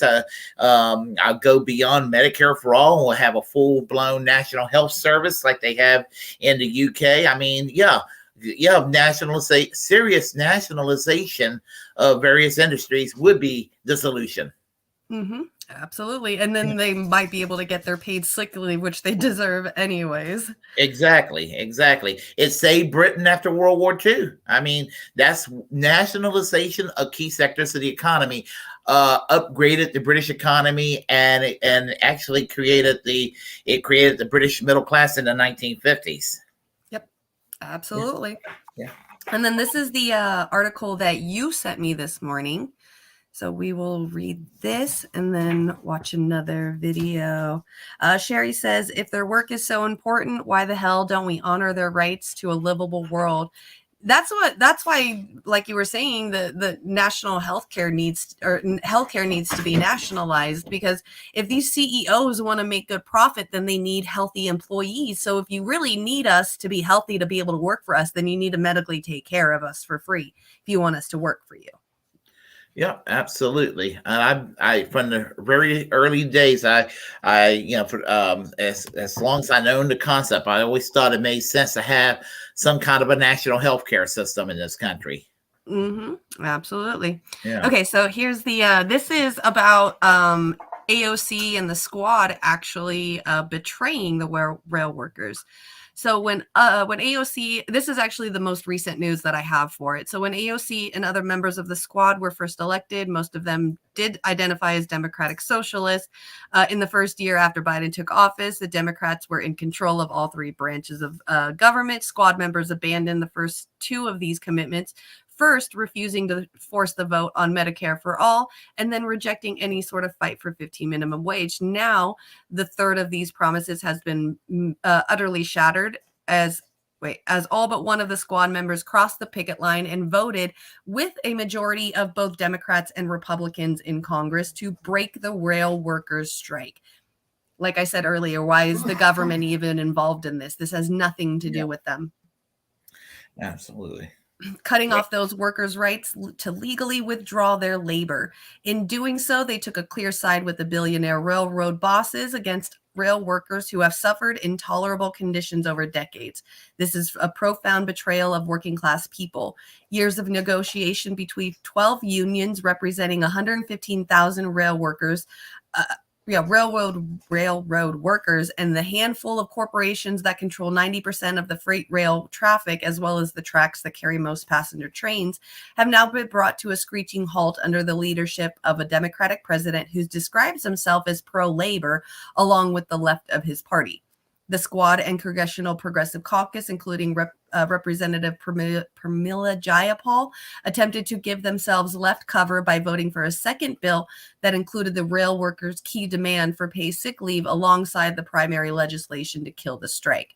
This sleight of hand should fool no one. However, it was as widely recognized that the sick leave bill would face a sudden death in the Senate, which it did, and all that would be left would be a broken strike, which is how it feels right now. Workers across 4 unions, which together represent a majority of the workforce, had rejected the proposal contract, but the votes of 80 U.S. senators and 290 U.S. representatives were enough to enforce the deal that the rail magnates wanted. This outcome was the one the bosses had counted on from the start, knowing that they could both hold political parties in the palm of their hands, which is absolutely fucking true. Mm-hmm. There's just the proof of it, So yeah, the immense pressures that railroad workers are under following years of staffing cuts have been well documented, yet president claims with practiced hypocrisy to be acting on behalf of the millions of workers who might be harmed if this strike went ahead. Talking about us not being able to get the stuff. I'm sorry, but we've already living long enough in austerity.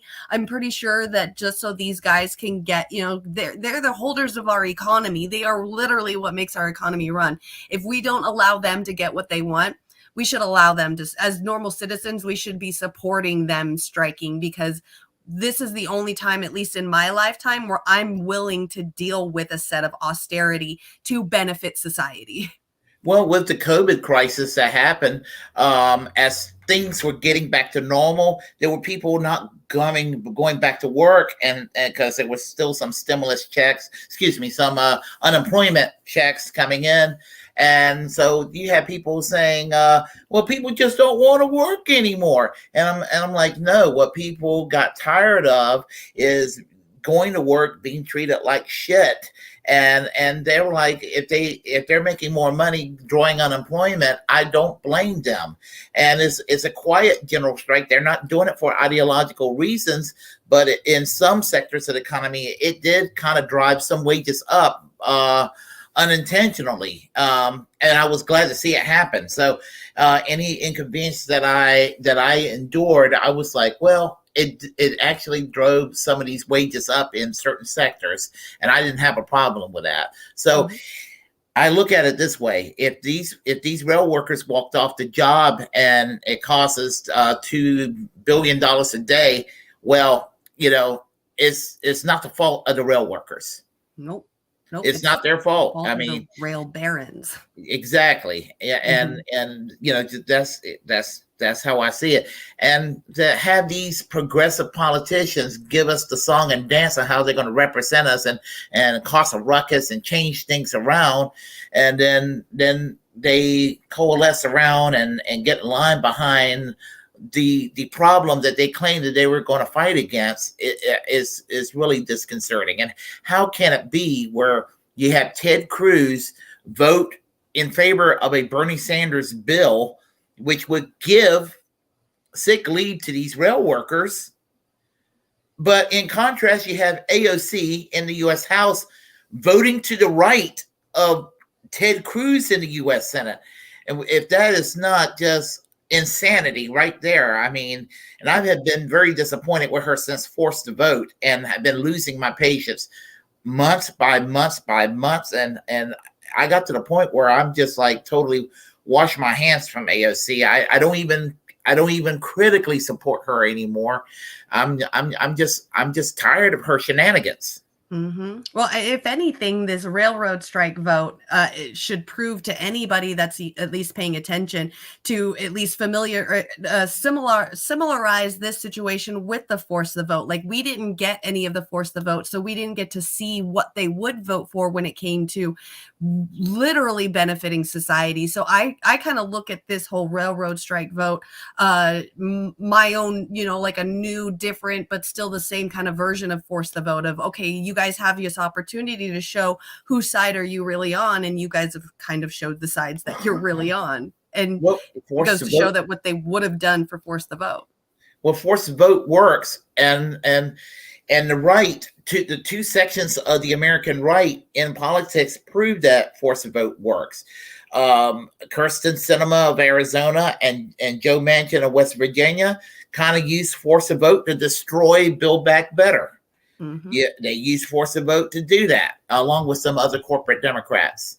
Yep. And so they used their leverage to destroy a Build Back Better. That's an example of forcing the vote to meet their ends. You have Marjorie Taylor Greene and other crazies, right-wing crazies within the Republican Party, going to have a batshit crazy Republican right-wing Congress coming up in January, and they did it by forcing the vote themselves on the leadership of the Republican Party to acquiesce to their demands. So that's an example of forcing the vote to make their ends meet. Force the vote. Everybody's willing to do the force the vote, except for people who claim to be on the left. Absolutely, I agree.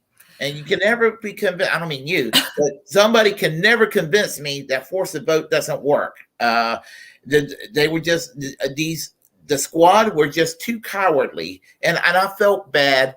I felt horrible, or well, let me put it this way: when I was like, damn, Jimmy Dore, you were out of line 2 years ago when he said, fuck you, AOC. When he said that loud on the air, I was just like, wow, you didn't really need to go there. No, I think he was right to say that. I mean, and I thought he was a little bit mean-spirited at the time saying that, but I was like, no, he was correct to say that all along. Absolutely. Now I got a little video for us to watch about it. I'm trying to figure out whether or not I want to do the Hill one or the Democracy Now! One. We'll do the Hill one because this is from only 3 hours ago. I think the Democracy Now! One was from a couple of days ago. One of them says really good in here. Actually talks about, I think it's the Democracy Now! One, talks about the history of the rail workers and how long they've been trying to get their rights. The things that they deserve as workers. So this might be the right one. We'll see. To give rail workers 7 days of sick leave in a 52 to 43 vote. The measure floundered after it failed to garner enough support from Republicans to meet the 60-vote threshold to pass. 6 Republicans joined Senator Bernie Sanders and most of their Democratic colleagues in voting in favor of it, with the exception of Joe Manchin. He was the only Democrat to vote it down. Lawmakers flopped on the sick leave measure, but they fended off a total rail shutdown, averting a nationwide rail strike that was due to happen this week if there was no deal between rail workers and operators. Under the deal that passed the House and Senate, gives rail workers a 24% increase in pay over 5 years, payouts averaging $11,000, and 1 extra paid day off. Though the paid sick leave proposal failed, it does expose the divide within the Republican Party as it tries to paint itself as the party for the working class. The Biden administration. So that's what do you make of this botch? I think this is an example in real time of the Republican realignment to be the party of the working class. An idea that sometimes I think it's deserved pushback because there hasn't actually been a lot of policy difference. There has been, a focus on Republicans, culturally speaking, being a better fit for the working class, given how progressive socially and culturally the Democratic Party's commitments, because of its young elite, woke kind of trendsetters dictating what those policies were going to be. But on the hard economic stuff, there's not been that much example of it changing or there being a break with the past. This could be that example. What do you think? Yeah, I mean, this really does seem like evidence for what I'm sort of always trying to drive home, which is that the real divide in the Republican Party is not over Trump, but over Trump's protectionist, populist economic agenda. A group of— Yeah, no, we're going to go for the other one because they just seem to be talking about Trump, and I'm not really into all of that. We'll do this one instead. Biden warning that a looming rail strike could have devastating economic consequences and has called on House lawmakers to vote today to block the strike and force through a contract deal that raises wages by nearly 25%, but includes no paid sick days and is opposed by— She just said it herself, to block the strike. So they were blocking it already. They were trying to stop them from being able to strike, which is their national right. 12 rail unions representing tens of thousands of workers. Among them is the Brotherhood of Maintenance of Way Employees Division, which said the move denies railroad workers their right to strike while also denying them the benefit they would likely otherwise obtain if they were not denied their right to strike, unquote. Some progressive lawmakers are pushing back. Congressmember Jamal Bowman tweeted Tuesday he, quote, can't in good conscience vote for a bill that doesn't give rail workers the paid leave they deserve. Lawmakers separately will vote on a proposal to add 7 days of paid sick leave to the agreement after mounting pressure. Rail workers are asking for 15 days of paid leave. Ron Kalmanko, a locomotive engineer and organizer for Railroad Workers United, spoke to Democracy Now! Monday night. Well, unfortunately, the most labor-friendly president, quote unquote, we've ever had, basically has opted to side with the Class 1 carriers, Class 1 rail carriers, because he had the opportunity, and he's had that opportunity since this whole debacle began, to basically urge, coax, cajole, and otherwise badger and bully the rail carriers into meeting what are very, very modest demands of rank-and-file railroad workers. And in his latest request here to Congress to legislate us basically back to work before we even had a chance to strike, under the terms and conditions of the tentative agreement, which is not very popular with the rank and file. We have unions that represent 55% of rail labor have voted this contract down. And so we could have seen Biden actually opt for telling Congress he would like to see Congress pass legislation that mediates an end to the conflict, under which more favorable terms to the workers, which is to say a handful of sick days. And that's what this has come down to. Railroad workers traditionally have had no sick time. And now with the very, very harsh attendance policies that we're faced with, railroad workers get very, very little time off work. And it has come to a crunch point. We're seeing workers leaving the industry in droves, in numbers never, ever believed possible. People with 15 and 20 years seniority are leaving the industry. And there's a crisis out there. And I don't believe the Biden administration quite understands the depth of this crisis. Since I entered the industry more than a quarter century ago, I have watched as the rail industry has made record profits. The operating ratio when I hired in, I believe, was somewhere in the mid-80s. It dropped into the 70s, 60s. The rail industry is hell-bent on achieving a 0.50 operating ratio, and who knows where they might even want to go from there. Stock buybacks has reached record proportion. The dividends that have been paid out to stockholders are enormous. Warren Buffett was, for one, who bought BNSF outright a decade ago, will state unequivocally that his investment has paid off to him way more than he even expected it to. The wealth that has been accumulated by these rail carriers over the last quarter century, while they have moved less freight than they did 16 years ago, shippers from practically every major shipping group that ships by rail is in a state of total discontent. They have complained vociferously to the Surface Transportation Board, demanding better service. The rail industry has gouged their customers. They've shed themselves of about a third of their employees in the last 6 years. And they've basically pissed off just about everybody in the country except for their stockholders. And now we come down to the wire in contract negotiations where literally what separates the parties is a handful of sick time that most workers actually have achieved decades and decades ago, but railroad workers have traditionally gone without. And we finally have said enough is enough. We want a handful of sick days, and yet the rail carriers see fit to dig in their heels, these Fortune 500 companies who have made, like I say, record profits these last 25 years, and refuse to give us anything. And unfortunately, the Biden administration is incapable of siding unequivocally with us as the most labor-friendly president ever. We would have expected that from him. So there's a lot of upset and a lot of discontent right now amongst the working railroaders. That's Ron Kamenkow. He is a locomotive engineer and organizer for Railroad Workers Union, speaking to Democracy Now! Monday night. This is Democracy Now! For more on President Biden's call for House lawmakers to vote today to block a rail strike and force through a contract deal with no paid sick days, we're joined by Nelson Lichtenstein, distinguished professor of history at University of California, Santa Barbara, where he directs the Center for the Study of Work, Labor, and Democracy. Professor Lichtenstein, welcome back to Democracy Now! Talk about the significance of what's taking place right now. President Biden has been called by some the most pro-labor president in the United States, and yet this is going against the wishes of a third of the unions, including the largest union of rail workers. Yes, I'm glad to be here. Well, on the railroads have historically been a flashpoint of sort of both labor activism and also sort of setting the model for labor relations, industrial relations for much more than a century. I mean, it was in the 19th century, of course, there were bloody clashes between the Army and the railroad workers. Eugene V. Debs was put in jail when he led the 1894 rail strike out of Chicago. But then also in World War I, the 8-hour day came to the railroads via Woodrow Wilson's intervention. So it's more than just the strike of a few tens of thousands of rail workers. It's going to set a model. And here with Biden, yes, as Ron pointed out, he claims to be the most pro-labor president, and here would be an occasion in which that could be demonstrated, and also in which, in terms of whether it's sick leave or just schedules that workers can live with, this would be a real victory here, a better contract in an industry which is in fact making enormous profits, could set a pattern for lots of other workers. And I'll say one more thing here, which I think is in this moment of kind of both sort of heightened labor activism, but also enormous resistance. Not just a better contract put forward in Congress, which could happen. Bernie Sanders is declared that he will not vote for the bill in the Senate unless it has more sick days, etc. But I think that that a delay in Congress coming to a decision on this will enable the rail workers to actually begin a strike. And I think a strike, a national strike, which I think the industry will cave once the strike takes place, because they have the money and they aren't going to go to the mat for their model of egregious industrial relations. A national strike would be a very salutary thing. It would demonstrate unequivocally the power of labor, which needs to be demonstrated. So every Starbucks barista, every UC striker, every worker out there who's thinking about forming a union, they will say, yes, these workers have demonstrated power, and there's enormous public support for the rail strikers, for any striker today. I mean, we're in a very rare moment, and this is the time to demonstrate that and to put that forward. And I think either that certainly a congressional. I'll just say that I think Biden's effort to force the old contract, which was signed before the election, and okay, we can't have a strike before the election. So his effort is to force that contract through Congress. I think it's going to fail, and it might pass the House, but I think it's going to fail in the Senate. And I think that's going to give the opportunity for something much better to take place, and possibly for I think it'll be a short, sharp, but very potent strike that could take place. I hope so. Professor Lichtenstein, You think they're going to strike? It's hard to say. Yeah, because I used to belong to a union job. My previous job, I won't say where I work at because right on the air, because the company I work at is a subsidiary of the previous company that I work at, and it's non-union where I work at currently. And but the previous company I worked at, they've always had communication breakdowns over various issues, and everybody kept on saying, "Oh my God, we're going to go on strike. We're going to go on strike."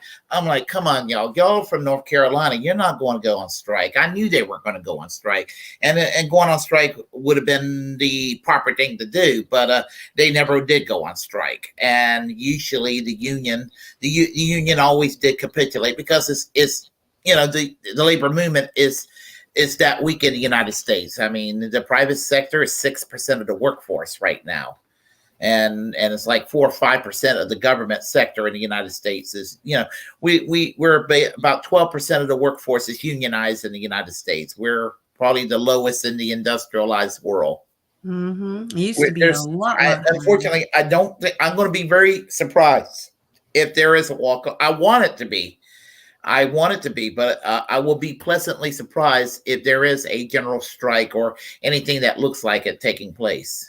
Yeah, we definitely need to, or at least as progressives and regular citizens, when it comes to unionizing and striking, yeah, we definitely need to organize a little bit and try to, because I see like the strikes, and I see, these people wanting to, have unions started and stuff, and they're all in separate companies, but it's very rare that you see, them coming together. Like I saw the Amazon strike guy, I forget his name. He went down to North Hollywood to talk to the union, the girls that were striking the NoHo strippers strike. So like, I love to see I would love to see all of them organizing, coming together to at least require the basic minimums from companies. It's just, we have to figure out a way to do that. That's where we kind of flail. Now, from personal experience, I did engage in one labor action 20 years ago. I'm not saying I'm going to get all the credit for it. I work with others with this action that did have a successful outcome, and we were able to get Mount Olive Pickles to become unionized. And we worked with the Farmer Labor Organizing Committee, and it took years for them to do this. But in 2004, they were able to come to an agreement between FLOC, the Farmer Labor Organizing Committee, and Mount Olives, and they were able to establish a contract. So it can happen. And it was something to celebrate when it happened. And Lord knows, in 2004, when this was happening, actually, I think it happened after the 2004 election with George W. Bush and all that shit that was going on. We needed some good news, and that was some good news to see Mount Olive Pickles getting unionized. So, that was a good way to end the year. Right. But as I said, it can happen, but when it happens, it's a rarity. Yeah. Yep, I agree. Corporate America obviously is putting a lot of pressure on Congress and the White House, claiming that there will be basically an economic apocalypse if this strike occurs. But I'm wondering, over the last 20 years, much of corporate America has gotten into this notion of just-in-time production, where their warehouses are basically empty, and so they actually depend more than ever now on the transportation system providing them the goods for manufacture. I'm wondering if this, in essence, this just-in-time production method is predicated on no possibility of labor disruption, and your sense of how that plays in. Yes, that's absolutely the case. That's true in whether it's auto production or the logistics revolution, which brought stuff from China. Yes, the just-in-time is predicated on labor weakness, because obviously if labor can gum that up if there's a strike or a delay. We've seen that now. It has something to do with the logistics problems as created in just-in-time production, all sorts of shortages, and probably a spike in inflation. And I just say all strikes, discomfort somebody, and that's the whole point. It's the only weapon that labor has, and it's not. And so sometimes it's just corporate profits are reduced, but sometimes the public is discomforted, whether it's a hospital strike or a strike of municipal employees or something of that sort. So yes, a strike of the rail workers will have a discomforting impact. I think it will increase the pressure on management to cave. But let me say one thing: we just came through a pandemic in which the U.S. government did something far more dramatic than a rail strike. It shut down every business in this country, for a while in the spring of the year 2020, because there was an overwhelming reason to do that. I mean, it created one of the sharpest recessions, in America. We recovered from it. Well, in that context, a short rail strike, is kind of symbolic in terms of the entire economy. And so I think we should see that, and not as something cataclysmic at all, but this is exercising the power of labor and demonstrating that to millions of other workers who are thinking about, organizing, thinking about striking. Mm-hmm. And I'm wondering if you could comment on the role of the Transportation Secretary, Pete Buttigieg, who's a presidential hopeful in the future still. His role in not being able to negotiate an end to the possibility of a strike. What authority doesn't he have that he hasn't used so far? Well, obviously they have lots of regulatory authority where they can tell the carriers that either in terms of safety, health and welfare, that they have to accommodate the unions. I mean, it's remarkable that neither Marty Walsh, the Secretary of Labor, was very involved in this, or Buttigieg, or the Interior Secretary, that they could use their collective governmental clout to have the carriers give in. What the carriers have decided to do, they cut the workforce by about a quarter to a third in the last decade, and they've had and therefore they that saved them tons of money, and they've instituted this draconian system of labor availability, which means that workers have a very, very few days off. I would just make one point. In another logistics industry, the longshore has the same sort of system. That is, workers with greater seniority go to the bottom of the list, but the longshore union has been able to control its own hiring halls, and therefore it's made certain that workers have time off when they want it, and they can take time off. They have flexibility. On the railroads, it's the carriers who control the sort of the hiring hall, we call it, and therefore they've squeezed labor and really made it so that workers have to be available 90% of the time. I'll make one other point too. People talk about sick days, and of course that's one of the reasons people need time off. But it's not just sick days. Workers should have the right to take off work, in a reasonable amount for whatever reason they need it. If they want to go bowling, and that's a good time, or be with their family or something. It's not just sick days. That's just we use that word sick days because it's obviously you have to go to the doctor, and now that's difficult on the railroads. But I think that we need to establish a system where the flexibility of work is not just the employer who wants flexible workers to be there whenever they want them, but workers themselves can choose, within reason when they want to work, when they don't. And the Longshore Union has established that system on the docks, and it's a very admirable one, and it's lasted for 70 years. You're a UC professor, University of California. We're going to talk about this massive UC strike that's taking place in our next segment with you and two grad students. But before we go, I wanted to ask you about one other issue after the rail strike, and that's the significance of Amazon ordered by the NLRB, the National Labor Relations Board, to cease and desist anti-union efforts. And this week must read out that public notice to workers at Staten Island warehouse that won the right to unionize last April.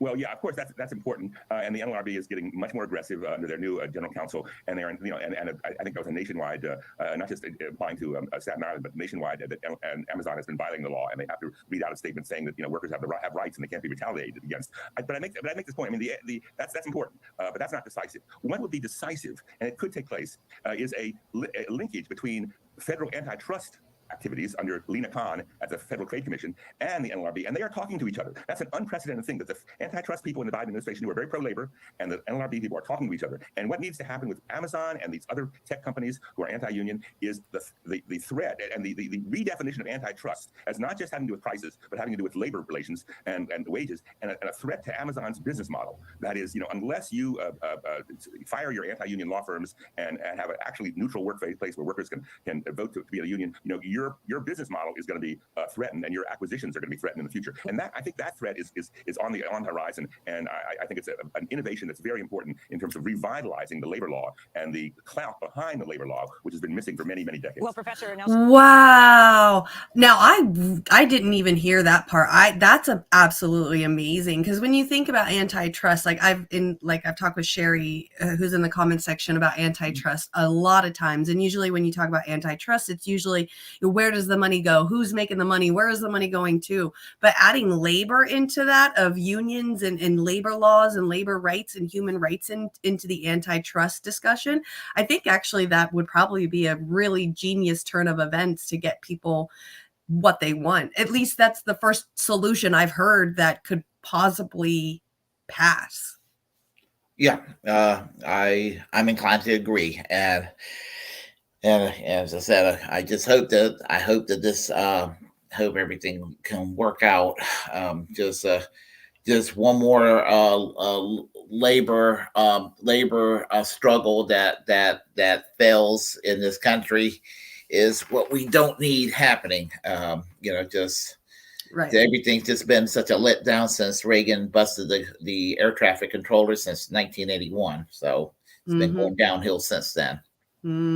Absolutely. That's I could definitely see that would be really, really unique and different, because these companies are getting just as aggressive. They're getting super aggressive. They're not hiding it anymore. They're saying the things out loud now. Like, you guys don't deserve the days off. You don't deserve, this, you don't deserve that. So if they're getting that aggressive, then we need to start upping our ante as well. And adding labor into the talk of antitrust is yeah, exactly, Sherry. Throw the book at them. Exactly. Amen. I think that would be great. All right, so we've got 2 minutes left. What do you have planned for this week? Oh, well, right now, I will probably stream. Well, I'll have Warren on Thursday night. I may do a stream sometime tomorrow if I have the energy for it. Whatever I'll be talking about, whatever crosses my mind. I haven't decided that yet. That'll be between Warren's interview and our program here. And of course, there'll be the Saturday program. There might be a stream between Warren's program, the interview with Warren, and Saturday stream on Saturday night. So cool. Yes, I can't wait to see Warren. I love watching Warren, so having him on your show is going to be fun to watch. And then I can't wait to see you on Saturday, being a part of the Saturday night party. So I'm really excited to see you. Yeah, I look forward to Saturdays nights right now. So yeah. Yep, same. Okay, you guys. So for me, I've just got my shows the rest of the week. Keep your guys' eye out for the clips I will be releasing today, tomorrow, and Thursday. We will be having Joe Evans on for his show Cup of Joe. So be tuned to, or be on the lookout for that. I think that starts, it's like 6 or 5 p.m. Pacific my time. I think he just recently changed the hour. It was 6 o'clock. I think it's 5 o'clock now Pacific. So just keep your eye out. Tomorrow, Joe Evans will be back. Keep your eye out for the clips. And you stay on here with me afterwards for a little bit, because I want to talk to you about your show and all the fun stuff that you want to get involved with it. So okay, will do. All right. Thank you, Les Bones, for showing up. Hope I get to see you guys later on today. If you guys want to play some games, I'm totally up for that. Good to see you, Sherry. I absolutely adore you. Thank you for coming by and giving your amazing words. Velvet, you are beautiful. Mwah, I love you to pieces. Yona, thank you for your amazing talent. I am going to take your 2 videos that you sent to me in Twitter today. I'm going to watch them, and I'm going to start the show tomorrow after the intro with that song. So with the one that I picked. So keep your eye out for tomorrow for one of Yona's things. I'm thinking about taking some of Yona's videos and kind of like turning them into something. I don't know. I'm trying to figure out what to do with his music, because his music needs to be out there more, way more. Who else? Lana, thank you for stopping by. Cape Socialist, truly respect you and appreciate you coming by. Thank you so much. Warren, Brandy, love you guys. Thank you guys. Go check out Brandy and Dee. They have a show on YouTube called Brandy and Dee Around the World. They've been doing really good international news. They've got Madeline on there. They got Gregory Mallard on there. They got Joe Firestone on there with them. Also, go give a shout or go give a follow to Extra Bullion Booyah, which is Warren. He is Extra Booyah on YouTube, I believe. It's not War Deer Entertainment. So I think it's Extra Booyah. Go give him a follow. Yep, go give him a follow on YouTube. I believe he is going to be live today or tomorrow. Today? Yeah, 7 o'clock. Due Dissidence. Yes, he is having Due Dissidence on today. So we're definitely going to be keeping our eye outs for that one and check them out. Holly, thank you for stopping by. And the Fountainhead, thank you for all of the random stuff at the beginning. You fucking rock. I don't know who you are, but thank you. All right. I believe that is it. We are going to get out of here. You got anything else to say? Oh, no, I guess, yeah. Not really. I guess maybe after the show, I got some questions for you. You got it. All right, you guys, I'm going to get out of here. And as Sherry had told me last week, and I think I'm going to use it as my outro words, get angry, get smart, get moving. I will check you guys later.